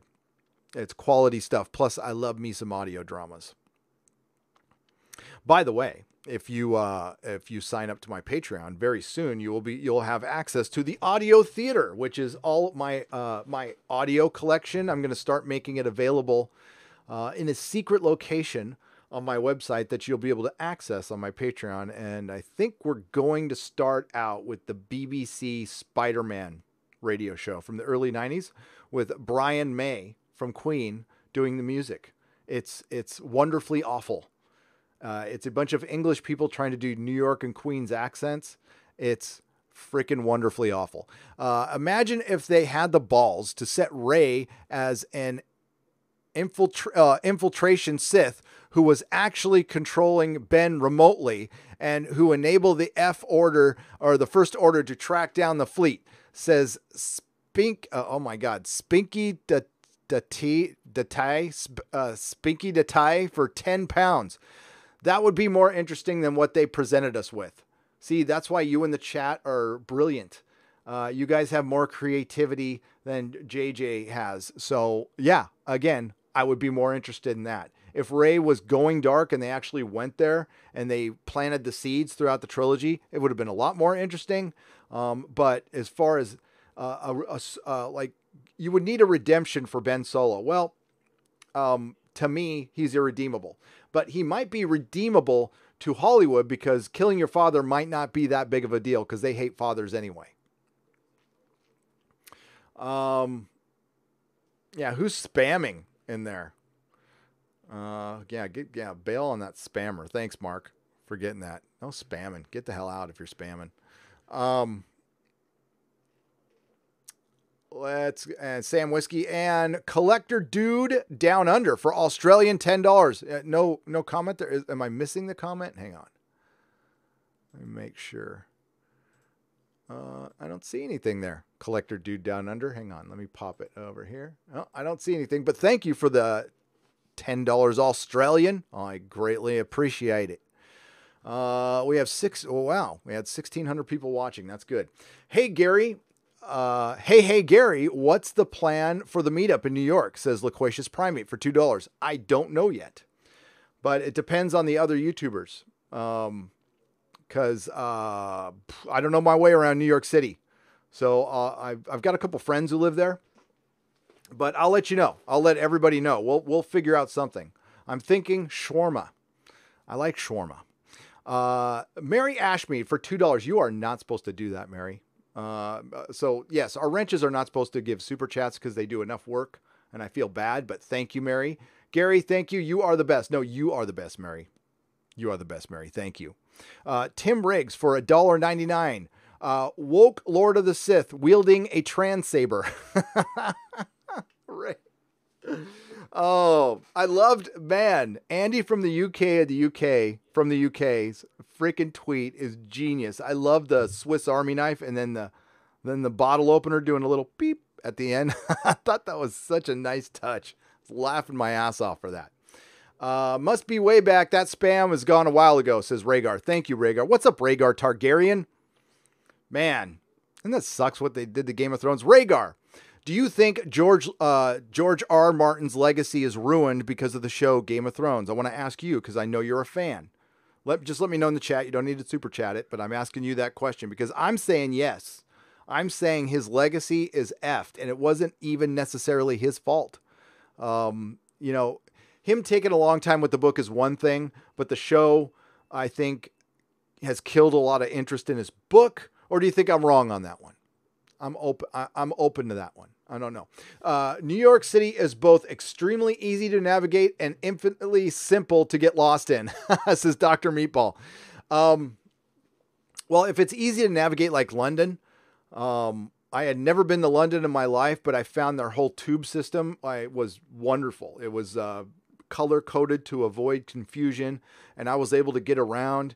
I went to Abbey Road. And I did the little touristy crossing the street. Almost got hit by a car because it's an actual road where people drive down. It was me and a Japanese tourist. We couldn't understand each other, but he's all, take a picture. And I took a picture of him walking across. He took a picture of me. It was really cool. Good moment there.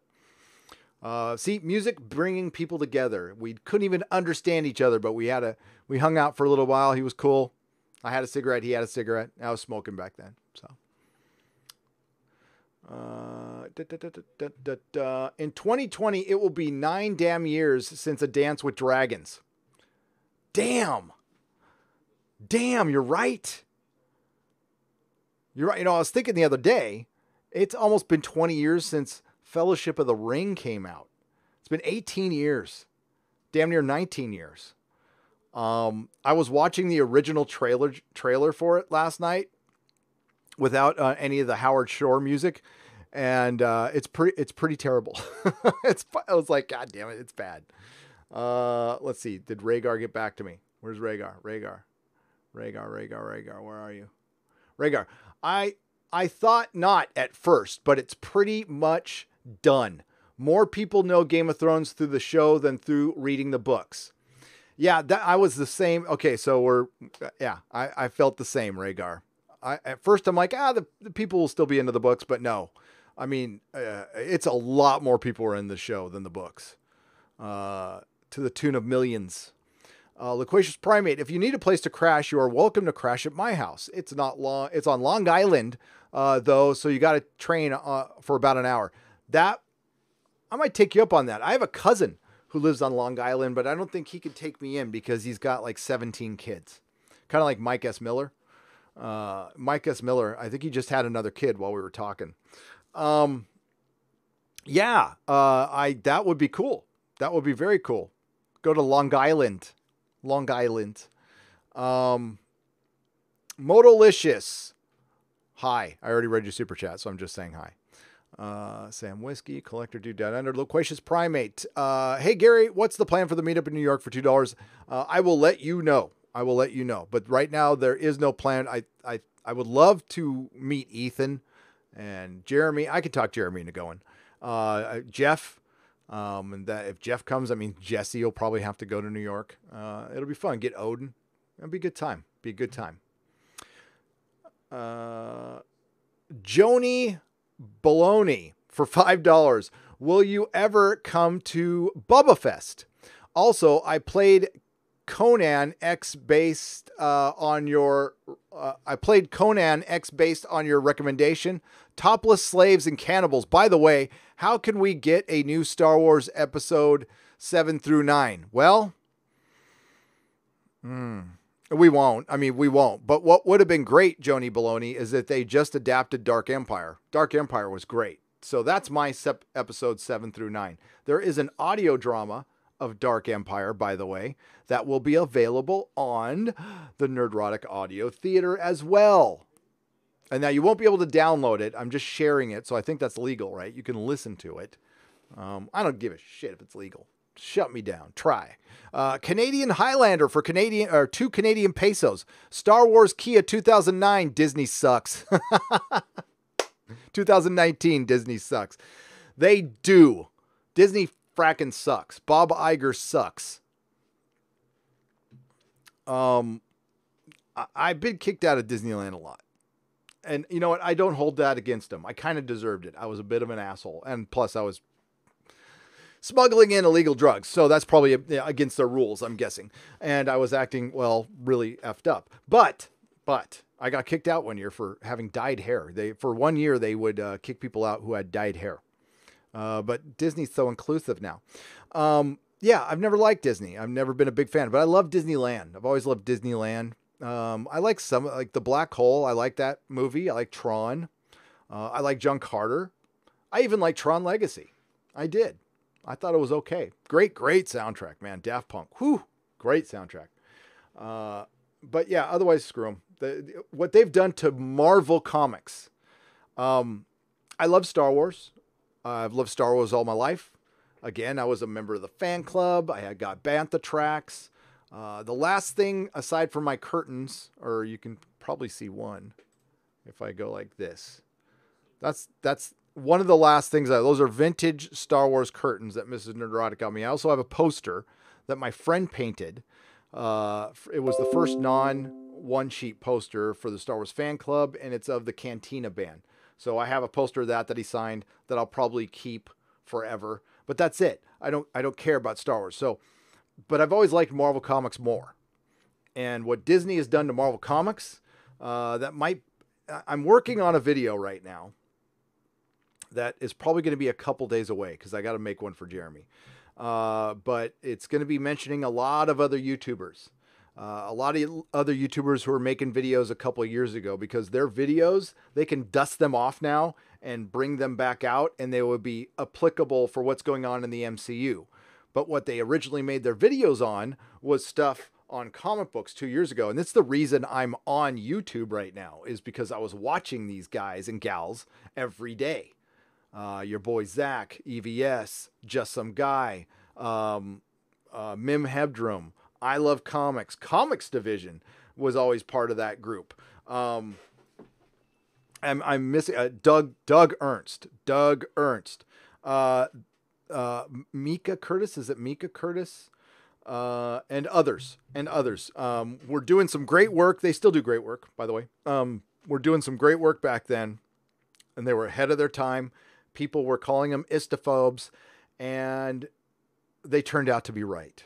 And what they were against was the politicization of comics, the partisan identity politics in comic books, making them for a weird fringe few people out there. And guess what? People stopped buying it. Hundreds of comic shops closed, including a couple of friends of mine. And we are now at comic book retailing is in hospice. It's dead. I just did a live stream recently. Go check it out with Peter Samedi from Alterna Comics. This is one great example of what's right about comics and how it will survive. The reason it will survive beyond shops and probably beyond the big two, because of people like Peter Samedi and all those, Mike S. Miller and EVS and all those, your boy Zach, the people doing the Indiegogo stuff. That's how it's going to survive now.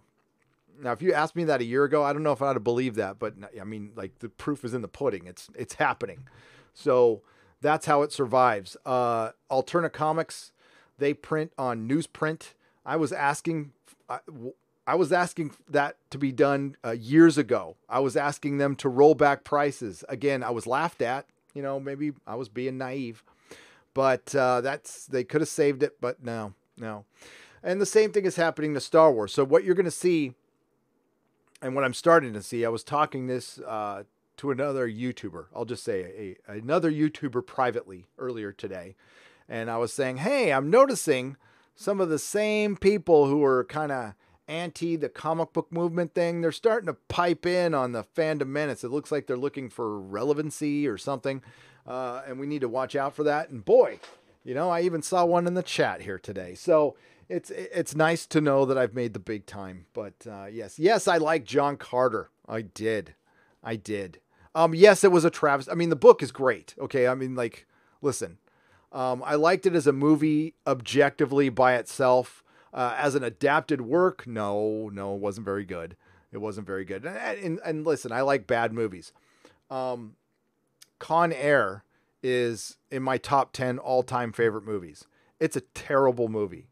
But it has freaking Dave Chappelle, and it has Nicolas Cage, and it's got a great cast, and it's fun. It's fun to watch. And, I like movies that take place in Vegas, even if the plane just crashes in Vegas. John Malkovich. I mean, come on. I think it's a classic personally, but I know it's a schlocky movie, but sometimes I like bad stuff. I do. And that's why, if you like, you're right, Douglas Arthur, it is the future, by the way. If you like The Last Jedi or Star Trek Discovery, that's fine. I mean, I'm going to question your taste, but it's fine if you like it. As long as you're okay with me not liking it. And I think most people are fine. Like, hey, we disagree on this one show. Great. It's the people who get on me for not liking a show they like, and then they want to attack me anonymously. Why? Keep it coming, by the way. I mean, I barely see you, but I find it interesting. Or even want to make videos. I mean, I still got to make a response video. So somebody made a video about me who's much bigger channel. So I'm allowed to go after people who are bigger. I'm allowed. Punching up, right? Punching up. Nerdrotic, what do you think Disney will try to do to resolve? What do you think Disney will do to try and resolve the issues they have with money? Asked Max. If Disney Plus does as well as they hope, I think they'll be out of debt. I mean, but they're in debt right now because they put a bunch of money into developing D+, plus they bought Fox, and they just got out from under buying Marvel and Star Wars. And when they come up with this money, Max, they don't go into their own coffers. They borrow. They go into their coffers for some, but they borrow it based on their value, and that's how they buy these other things. Disney only has, I think Clownfish TV reported this, they only have $6 billion liquid to draw on. So they just spent $72 billion on Fox, and they massively overpaid for it, by the way. They didn't have $72 billion laying around. They had to borrow it. So they're in debt. And their debt, they can borrow against the value, their own value. So that's what Netflix does. Netflix is more valuable than Disney right now, even through its hard times. It's more valuable. So they're able to borrow on that. But once your debt passes up your value, it's basic physics at that point. You're done. So what can Disney do? Disney Plus needs to succeed. Plus, they need to continue cranking out Marvel hits. Marvel has been great, but even with the big year for Marvel, they were down financially for a little while. Even with $1 billion Captain Marvel and $1 billion or a couple billion Endgame, I think part of that is fudge numbers. This is just my opinion. I think the Chinese numbers are fudged. And China has a lot of motivation to do that because they get a percentage of the box office. So, of course, they would fudge that. Listen, they make knockoff Mercedes over there. You think they're not going to fudge some movie numbers? Come on. Come on.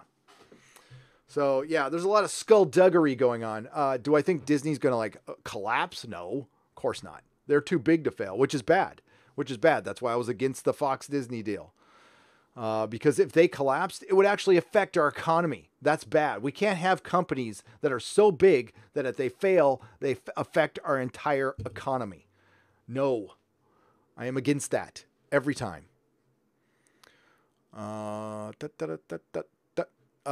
Child, Gary, I will be in San Francisco this weekend. Rise of Skywalker comes out. Would love to possibly see it with you, and here you go off, LOL. Did you watch In the Name of the King? I sent you an email with the link. I got the email, Adam. I haven't watched it, but I will watch it because I'll probably watch that. That might be a good date night movie with Mrs. Nerdrotic because she likes Statham. She likes the Jason Statham. Yeah, let's do that. Adam, email me. We'll get in touch and we'll get some tickets and we'll go. And yeah, if you're in the Bay Area, in the San Francisco area, I think that would be fun. If any of you want to go see Rise of Skywalker, we can do like a group event.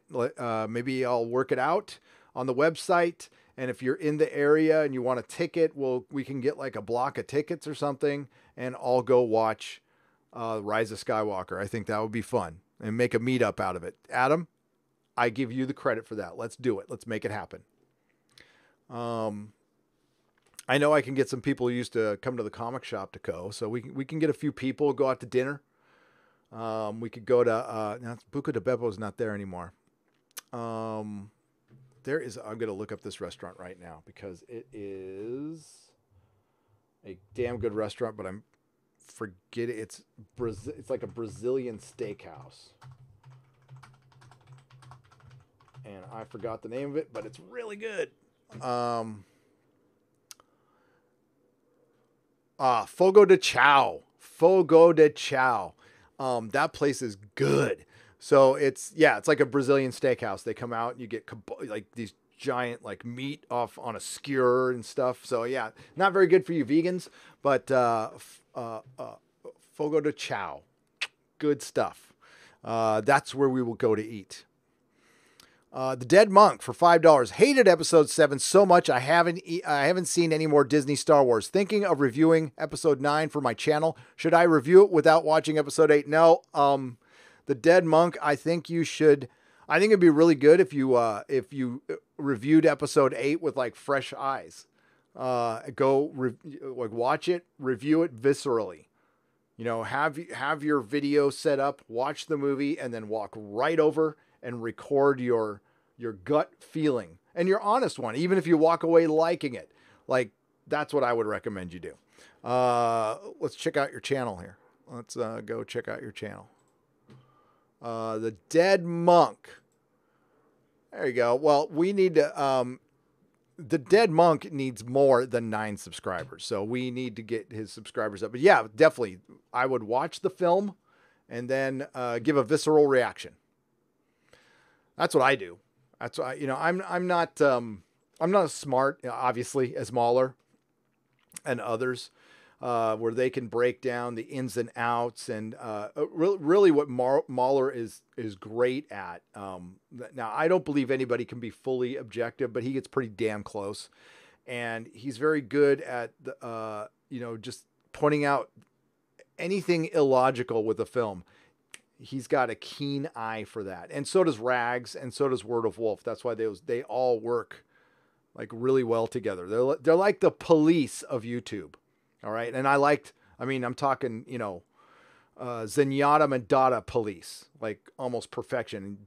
Yeah, I know Sting's solo act. Forget about that. The Police were a great band. They were a great band. 3 great musicians playing together, largely on Caribbean islands and making great music. So I kind of see, I see EFAP as like the Police of YouTube, but not like the Cops, the band Police. Enjoyed your earlier vid today. Derp Ray, bwahaha. So thank you for liking that. Yes, Professor Chaos 00 for $2. Derp Ray, that's what we have. I mean, like even if she was dark, are we going to be, I mean, is that anything other than cringe inducing? I mean, little Daisy Ridley, she's going to be so dark and hard and scary. I would laugh. If they actually went openly with Dark Ray, I don't think I would be able to hide my laughter. Interrupted my viewing of John Wick 3 to see your stream. Spoilers, it's pretty violent. Says Bluesgate 37 for $5. Well, I consider that a great honor that you would stop John Wick. Probably one of the last great franchises we still have out there. Although I haven't seen the third one yet. Haven't seen it. For me. So thank you very much. I appreciate that. Nina Fabiano. Hi, Nina. How are you? It's good to see you again for $5. Now that the age of comic book movies is coming to a close, which it is, what do you think is the next big trend? The next big trend is going to be? That is a good question. Usually between big trends, there is a lull. So that's a tough call. I was kind of thinking we would get a throwback once the pendulum usually swings the other way. So maybe the action film, possibly the action film might come back. I thought John Wick might be a good, it might be a good precursor to that. But what I heard from John Wick 3, I haven't seen it yet, so I don't know. They kind of dial that back a little bit, but I'm not sure because I haven't seen the movie. So I think that's a possibility, kind of a return to action films. For one, they're cheaper to make than genre films. Bruce Campbell pointed out that Hollywood, soon as Hollywood can get away with not making superhero films anymore and have some other viable way of making movies without, because they cost so much damn money. And what's been happening to superhero movies, especially Marvel, and I'm going to borrow a term from Robert Meyer Burnett. It's a word called verisimilitude, reality. Winter Soldier was a pretty damn grounded movie. That's a pretty damn perfect superhero movie. I would put it right up there with The Dark Knight as far as being grounded and feeling real and cool. Yeah, it had the big stuff at the end, but it still felt real. Endgame had none of that. Endgame looked like a bunch of actors who weren't really wearing their costumes in front of a giant green screen. That's what it looked like. The end looked awful. Like on third viewing, I'm like, this looks terrible. I'm just going to come out and say it. It looks terrible. It's all dark and dingy. And, you don't see anybody in focus. I screen capped on a 4K and everybody's blurred out. Everybody, I mean, even on a close-up, I was trying to get a close-up of our Lord and Goddess Bree. And I couldn't because there's no clear images of her. And it's because the green screen is so shoddy. They had to basically, it's like on Photoshop when you use your little dab tool to kind of, I do it all the time to kind of make the line softer to look like stuff is in motion. They do that. It looks terrible. It looks terrible. So what do I think the next trend is going to be? Ooh, I think film is dead, Nina. I don't think the movie theaters, which is crazy because they're building a giant one in a mall, which is weird. Here in San Francisco, there's a mall called Stonestown. They're building a giant theater. And I'm like, really? You're building a theater, a movie theater where you're going to have to employ people and pay rent to the tune of $100,000 a month. Like, how are you going to do that? The next Marvel films are not going to be filling up movie theaters. Black Widow, meh. Blade is maybe the most interesting sounding, but if it's PG-13, it won't do that well. Yeah. And everybody's focusing on streaming services. I think, movie theaters will always be around, but I think it'll fall back to the mom and pop ones who could show like indie films and But I think the megaplexes, I think they're dead. I think they're done. They have an expiration date. JC Shaggy for $5. Hey Gary, I heard you saw before about returning comics. Can you explain how? Hey Gary, I heard you'd say before about returning to comics. Can you say how that'd work? Great interview with Alterna Comics. Thank you. I will try to do this quickly. If comics, they're never going to return to greatness. They're going to remain niche. The only way they're going to survive is if Marvel and DC roll everything back, they reduce their title count, they start printing on pulp, they make comic books $1.50 to $1.99, and they put the comics everywhere. Walmart, 7-Eleven, Circle K, Target, your local gas station, your local salon, everywhere.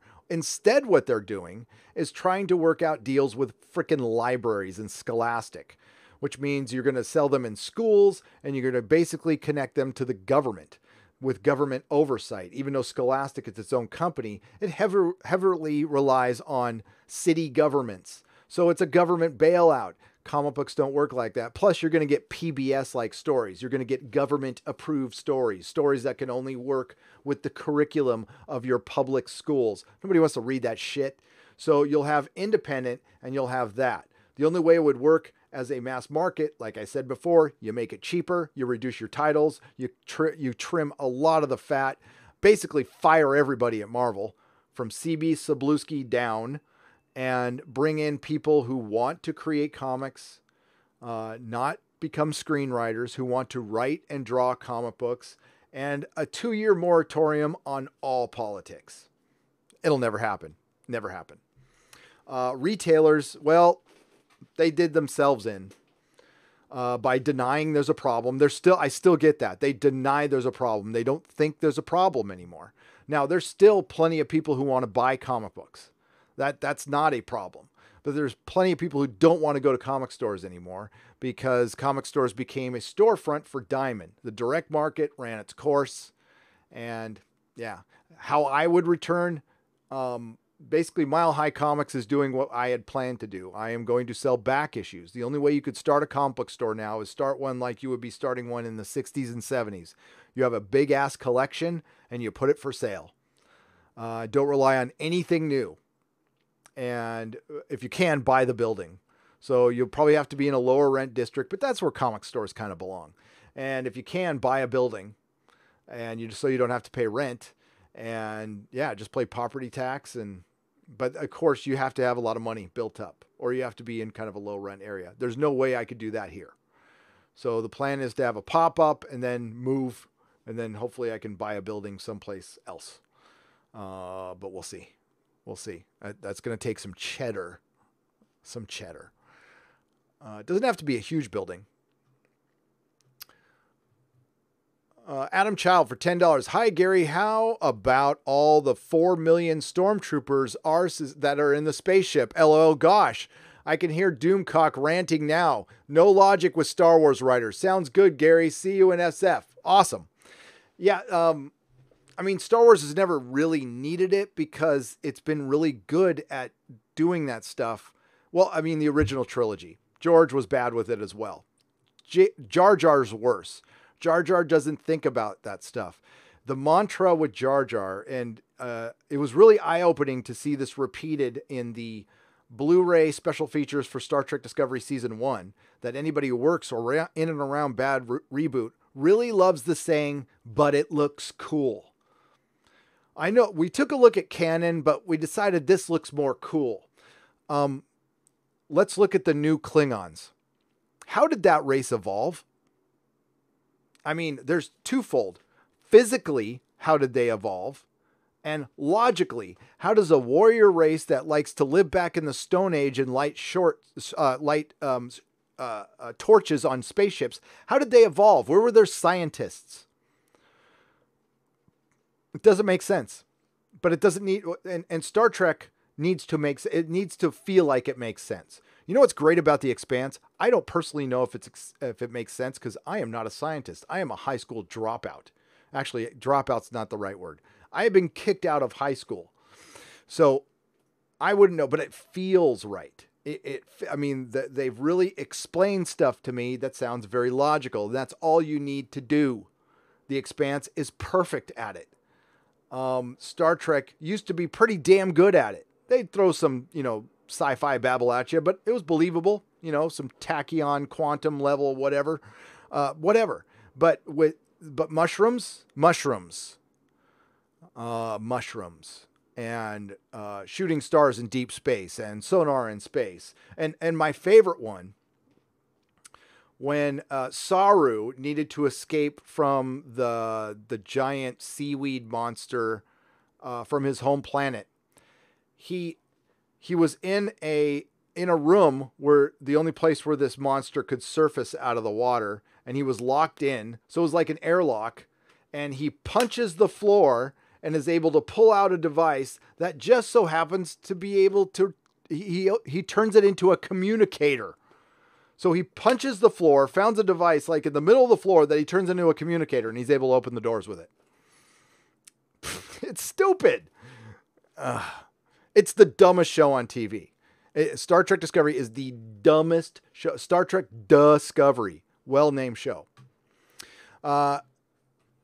Sorry, I got the chat all hung up there. My bad. Do you see a parallel between all of the streaming services and the Hollywood era when theaters were owned by studios? Yes. Glisner, that's a great point. Maybe they'll return to that. Maybe Netflix buys some theaters. I heard they did. I heard Amazon bought some theaters too. But you know what? The little mom and pop theaters here in San Francisco, they do well. They do really well. They get first run indie movies, and then they'll show some old movie. They're able to clear their rent, and they just have family members work there, and they do fine. That's the kind of that's the kind of small business that I love.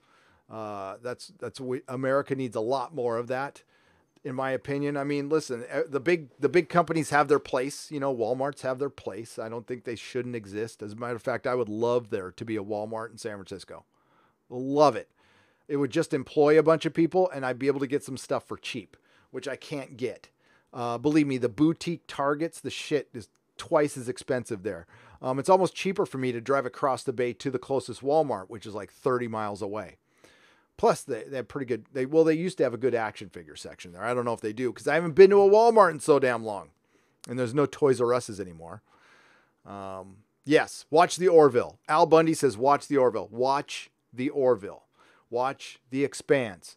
Mr. Robot when it comes back. Altered Carbon on Netflix is pretty damn good. Venture Brothers. If you haven't watched The Venture Brothers, you can start. It's 7 seasons. I think you can watch it on Hulu. You will be happy when you're done. STD has failed. Historic General, it's failed massively. And the only reason it's propped up is because we're in the middle of the streaming wars. I think Midnight's Edge, Doomcock, myself, I think we've laid out a pretty good, some good evidence to that effect. That the only reason that show is still around is because they need it to be around. But if Star Trek Discovery was a success, there would be no Star Trek Picard. It wouldn't be necessary. But now they put all their eggs in the Picard basket. So your star of your TV show is approaching 80. 80. And Star Trek Discovery is 900 years in the future. So it might as well be 900 years in the past. And I'm guessing everything's going to be dystopian, torn down. So it'll look like Mad Max. Because it's hard and it's almost impossible to go 900 years in the future. And if people have actually advanced that far to show the technology, it'd be the technology of the gods. What would be the stakes there unless the gods were bad?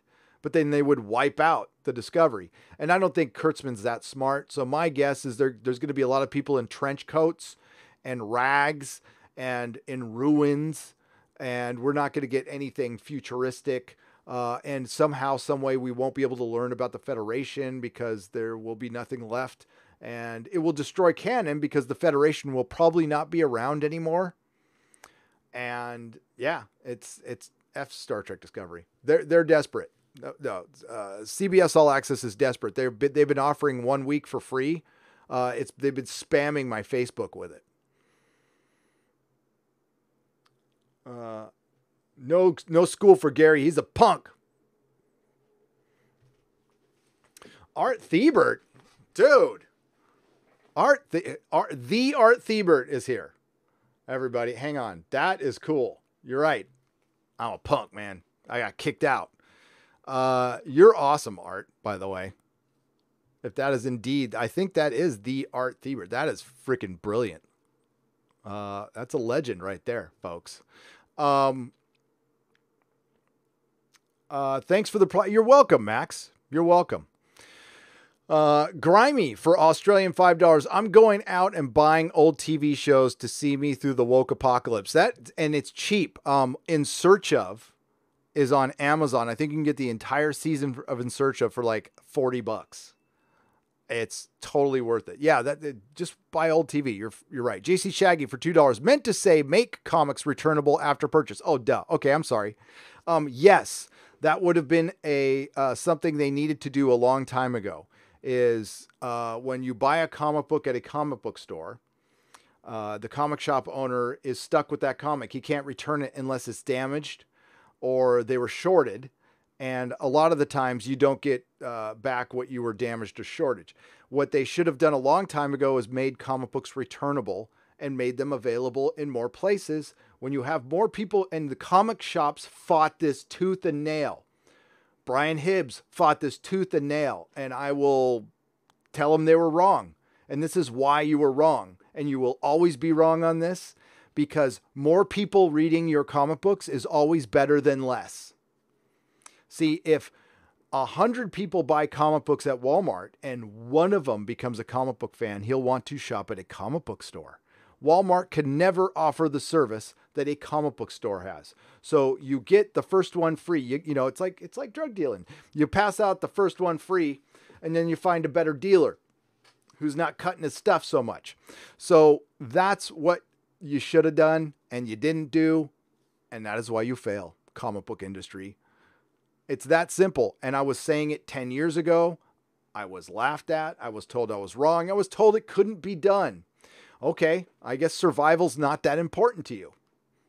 I guess it's just not that important to you.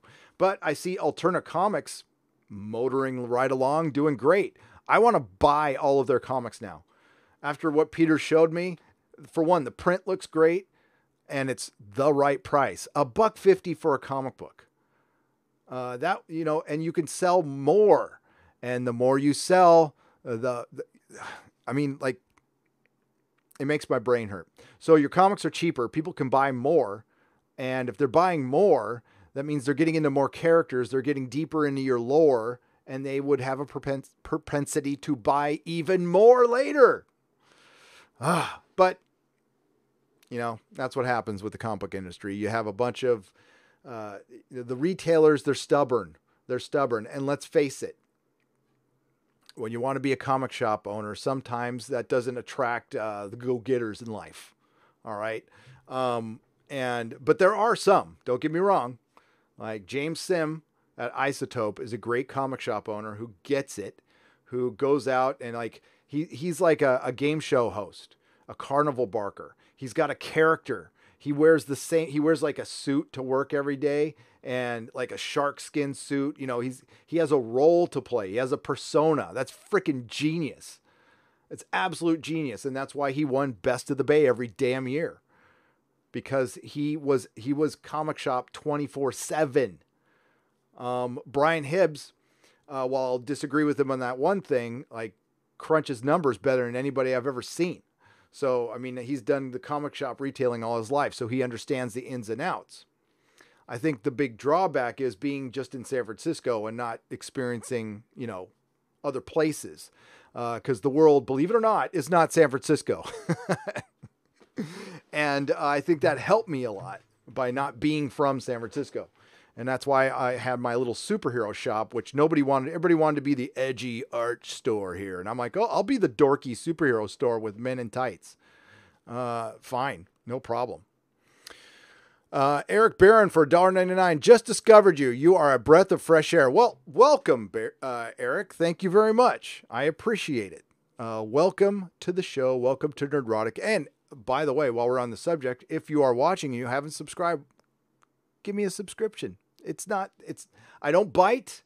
It's not that hard. All you have to do is, click that little bell or not. It's okay. I don't want to tell you what to do, but maybe consider it if you like what you heard. Comics are going the way of the Pog, says Bodalicious for $2. Yes, but they don't need to. They don't need to, because like I said, and you're right, but we're talking mainstream. We're talking Marvel DC. There's still people out there who want to buy it. There's still people out there who want to support it. This has been proven beyond a shadow of a doubt with the Indiegogo campaigns and Alterna.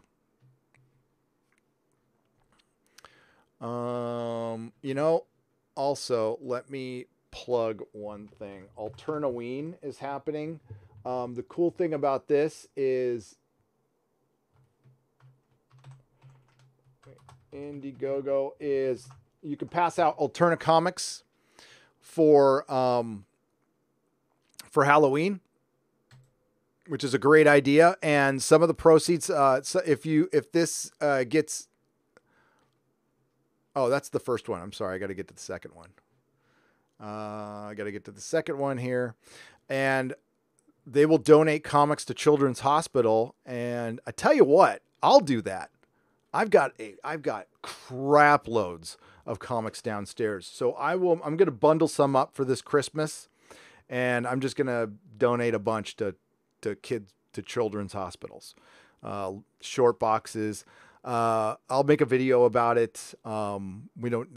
Nothing needs to be done. I'll just bundle it up and hand it over. And, of course I'll get a write-off and that'll be great. But, if it gets kids reading comics, of course I have to go through them and make sure they're all appropriate. But, yeah, I was telling Peter yesterday, I bought this giant bronze collection, about 10 years ago. And it was just all bronze reprints, like Marvel Greatest Comics, Marvel Tales.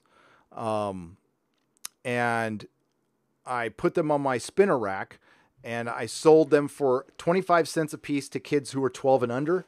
And if you were 13 and up, you had to pay $1. It got so bad where dads were sending kids in to buy the comics. So I caught a couple. I'm like, come on, man. But I got this, I had a kids section in my store, and we were doing birthday parties. I had kids coming over buying comics, reading comics, and all it took was a little work. And it was pretty easy. You give them some bronze Marvel, which is just perfect storytelling for a 12-year-old, even today for a 10-year-old, 9-year-old. And because I hate the kids comics are always done by a B team, and they're always written down to a level that, kids get it when they're being talked down to. Peter talked about this yesterday. So here we go. We're going to,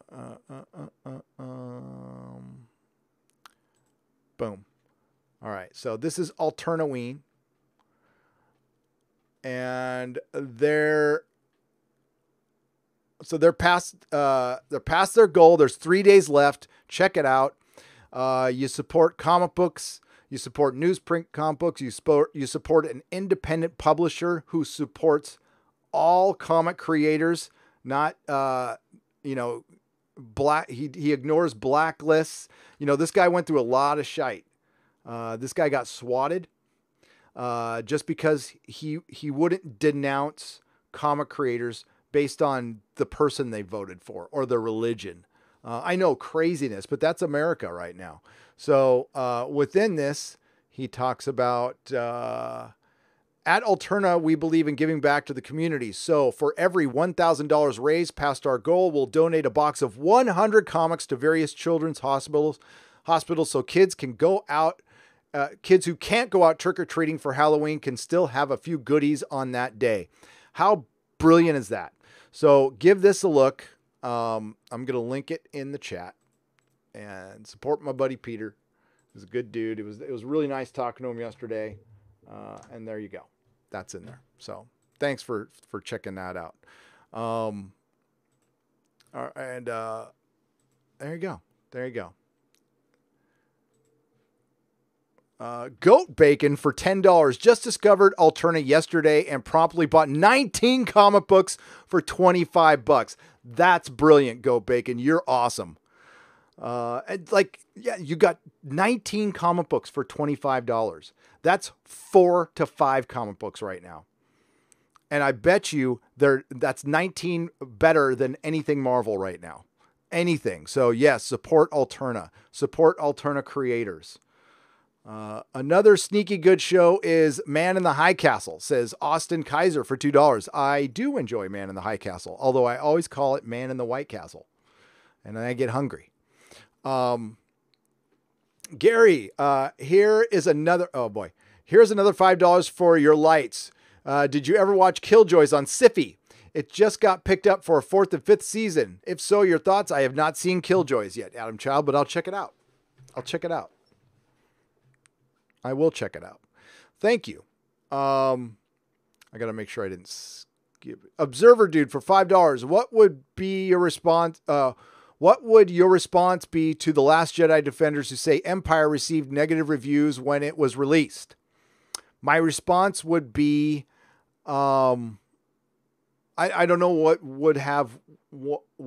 one would have to do with the other. When I walked out of Empire when I was a 10-year-old, I was pissed because they freaking left me on a cliffhanger. And 3 years is a long time to a 10-year-old, by the way.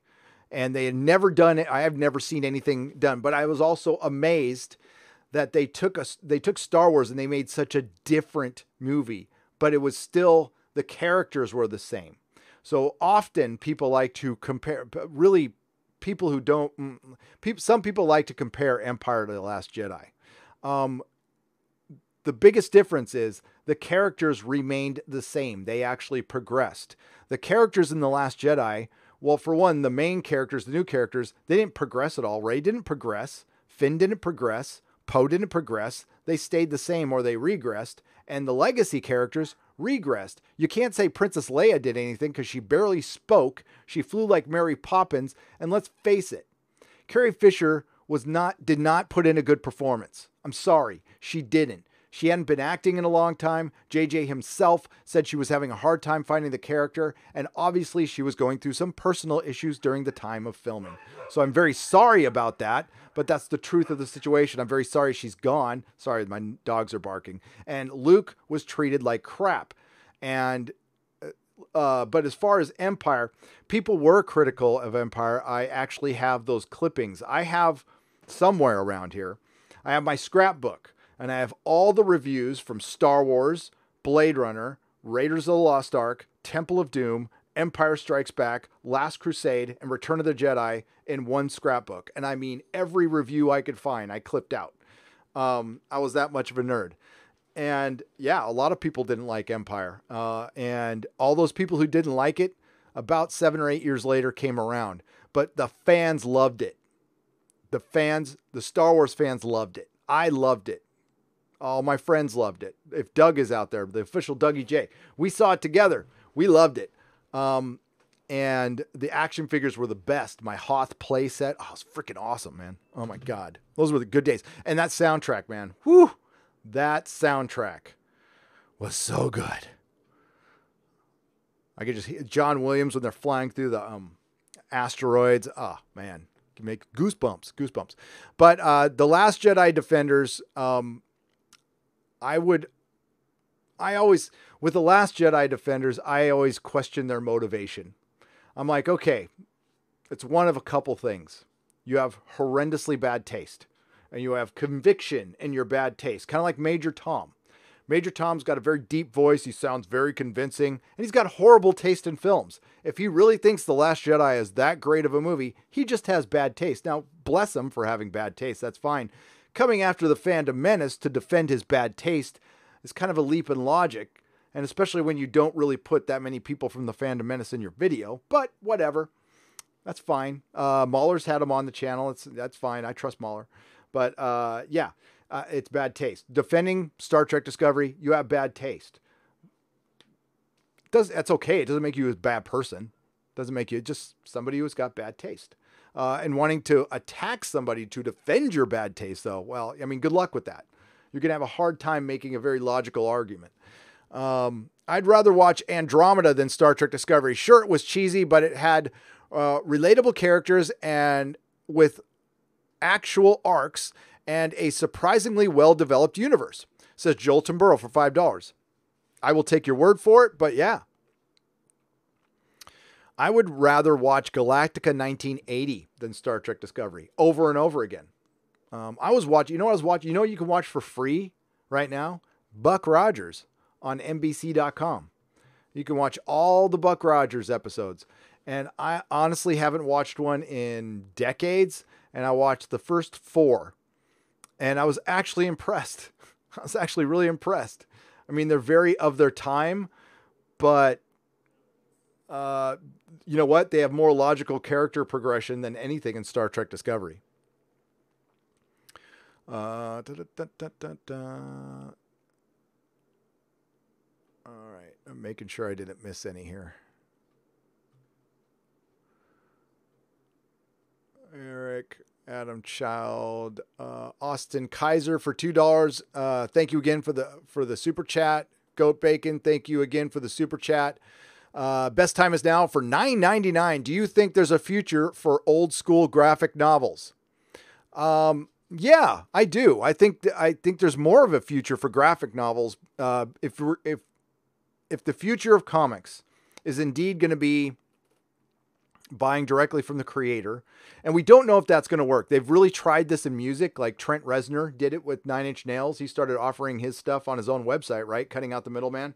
And that works for him, but does it keep him relevant? I don't know. It depends. I think you're going to have a platform, but yes, I think the future will be like releasing, it won't be, they're going to have to get away from the monthly system, and they're going to have to just make graphic novels. They'll have to be longer. And you'd have to come out with maybe one every year or so. But yeah, you can make it like a fantasy novel series, and you start looking at it like that. Yes, there is a future for the old school graphic novel. Now, people can argue about this. I was noticing this with Damon Lindelof when he was talking about Watchmen. He kept on calling Watchmen a graphic novel. I'm like, dude, if you're adapting something, you should know about it. You should know that it was a comic book series, not a graphic novel. It was a collected trade paperback, Watchmen, but it wasn't a graphic novel. A graphic novel is an original work, dude. But that's Damon Lindell penis. Loquacious Primate for $5. I don't know much about the comics industry, but how do a few Indiegogos selling a couple thousand copies show that there is enough customer base to support DC Marvel? A couple of them sold $500,000 worth of books. So that is an indicator. It's an indicator. Is it absolute proof? No. But if you can get more people buying that stuff, that indicator shows that the trend is swinging that way. Is it actual data that it'll work? It's the only thing that's showing growth, Loquacious Primate. The comics industry is shrinking otherwise. If you're looking at the overall sales for DC and Marvel, they are in decline. So the indicator shows that there is somewhat, there's a growth market. The only growth market right now is in the Indiegogo stuff. It depends on the fallback on that. The only fallback is on the artist. See, the one thing that Marvel and DC did was make sure the artists got their work done on time and got the books out. But we'd have to change the philosophy of the market. It would have to be like the book market. Maybe it works that way. And it's a maybe, Loquacious. You're right. I mean, if you look at the actual number of people who bought books, it's, we had $500,000, but it was only, a few thousand people buying it. We need those numbers to be 10,000, 15,000. But I mean, listen, we're just starting. So, and another thing is they got to stick with it. They got to produce, and they got to produce regularly and stick with it. And then it works. Yes, it works, I think. Riff Magos for Australian $5. I had a Tatooine playset complete with cardboard cutout sandcrawler. Those are the days, man. Oh, God, toys now suck too. Bruce Lombardo for $4.99. Walt Simonson's Ragnarok was started in the second story arc. You should read it. It explodes. Thank you, Bruce Lombardo. If we're talking about Thor, I have read a lot of Thor. by the way. Sir Ruin of House Roundhead for $5. As a matter of fact, I have a complete run of Thor. Journey in the Mystery. I have Journey into Mystery and Thor all the way up to Straczynski's run. Complete. Sir Ruin of House Roundhead for $5. Did you see the movie Bright on Netflix? Carnival Row looks like it's going to do Bright should have done, which is being a TV show instead of a movie. Sir Ruin of House Roundhead, I did see Bright, and I liked it. I liked it a lot. I did. I thought it was great. It's ridiculous, and I freaking loved it. I know a lot of people didn't. I'm not the biggest Will Smith fan in the world. I used to be, but I liked Bright. I thought it was cool. I thought it was going to be a preachy, political mess. And it was more like, it really just tried to mix two genres that sound ridiculous together. But it's kind of a what the hell movie. Let's try it. And I thought it was executed okay. Let's take Lord of the Rings and match it with Training Day and see what happens. I think they did okay. It wasn't perfect by any stretch of the imagination. £5, but message was retracted. I'm sorry. Matt Joseph for $2. Aussie Buck Rogers Blu-ray set is excellent. I'll have to check that out. Oh, that's right. They did a Blu-ray set for them. I'll have to get that. Peter Ford for $4.99. I'm rereading Star Wars Heir to the Empire. Damn, the first 60 pages are 100 times better than any Disney Star Wars. Thrawn is scarier than Vader. Yes. That is a great book. That is a great book. Social Loner for £5. Is it true Mark Hamill broke down crying on the set of The Last Jedi? That's what I heard. I don't know that for a fact, but I did hear that reported. I'm not sure, to be honest with you. But I wouldn't be surprised. Right. So we are going to wrap things up. I'm just going to make sure I didn't pass up any. Oh, we got one more there. Logic Noodles. The Meta Barons is a great comic series turned into a hardcover graphic novel published by Humanoids. Yes, I know what you're talking about. Humanoids. I used to like Humanoids until they hired Mark Waid, and now I don't want anything to do with them. It is a new IDW comic. It started in 2015. It's called Ragnarok. I'll check it out, Bruce Lombardo. Although IDW is another company I'm not very happy with. I don't like giving them money, but on your suggestion, I will, Bruce, because I trust you. I trust you, my friend. By the way, I am jacked up on some coffee today. Can't you tell? Thank you, Bruce, for the $1.99. And Logic Noodles, thank you for the Australian $10. And let me just make sure, again, that I didn't miss anybody. If I did for some... Blue Gate 37. Okay, I read that one. All right, if I missed one, I am sorry. I'll double check it for Friday. So, reminder. Oh, I gotta go. I've got videos to make. My family's outside the other end of that door right now. I think they're eating dinner. Yeah, because it's 7:03. It's 7:03, and it's late for you guys anyway. So, the next live stream will be tomorrow, 1 p.m. on Nerdrotic Live. If you're into the UFO stuff, Dictor Van Doomcock and myself will be doing the Exozone. Then Friday, 5 p.m. with Comics Division, Odin's Movie Blog, and possibly others.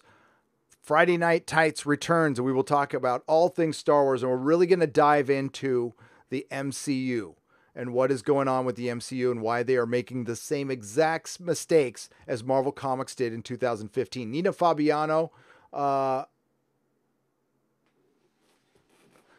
the Cinecalypse, thank you for the $2, Nina Fabiano. I appreciate it. And everybody have a great night. Please go to nerdrotic.com for my live stream schedule. Please check out Alterna Comics. Please support Indiegogos like Mike S. Miller, and many others. EVS's Cyberfrog. Check that out. And who else can I plug? I was supposed to plug somebody else. I'll plug him Friday if I forgot. Loquacious Primate for $2. What said The Last Jedi Luke created originally by Lucas? Wade said The Last Jedi Luke created originally by Lucas. Oh, who said that? Who's Wad? Wad Sad? I'm not getting the first one. I did hear that the concept of that Luke was taken from Lucas. And I have heard a little bit of Lucas's concept, but I'm thinking they dialed it up. I'm thinking Rian Johnson dialed it up because of the current climate we're in. The white male mentor, especially one teaching a female. We just can't have that right now. I'm surprised they did it as much as they did. And they really just couldn't wait to get that over with.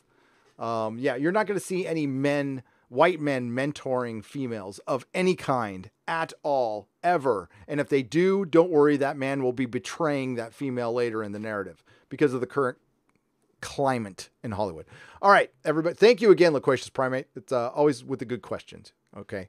And I'll see you all tomorrow on the Exozone. So everybody have a good night, and not all who wander are lost.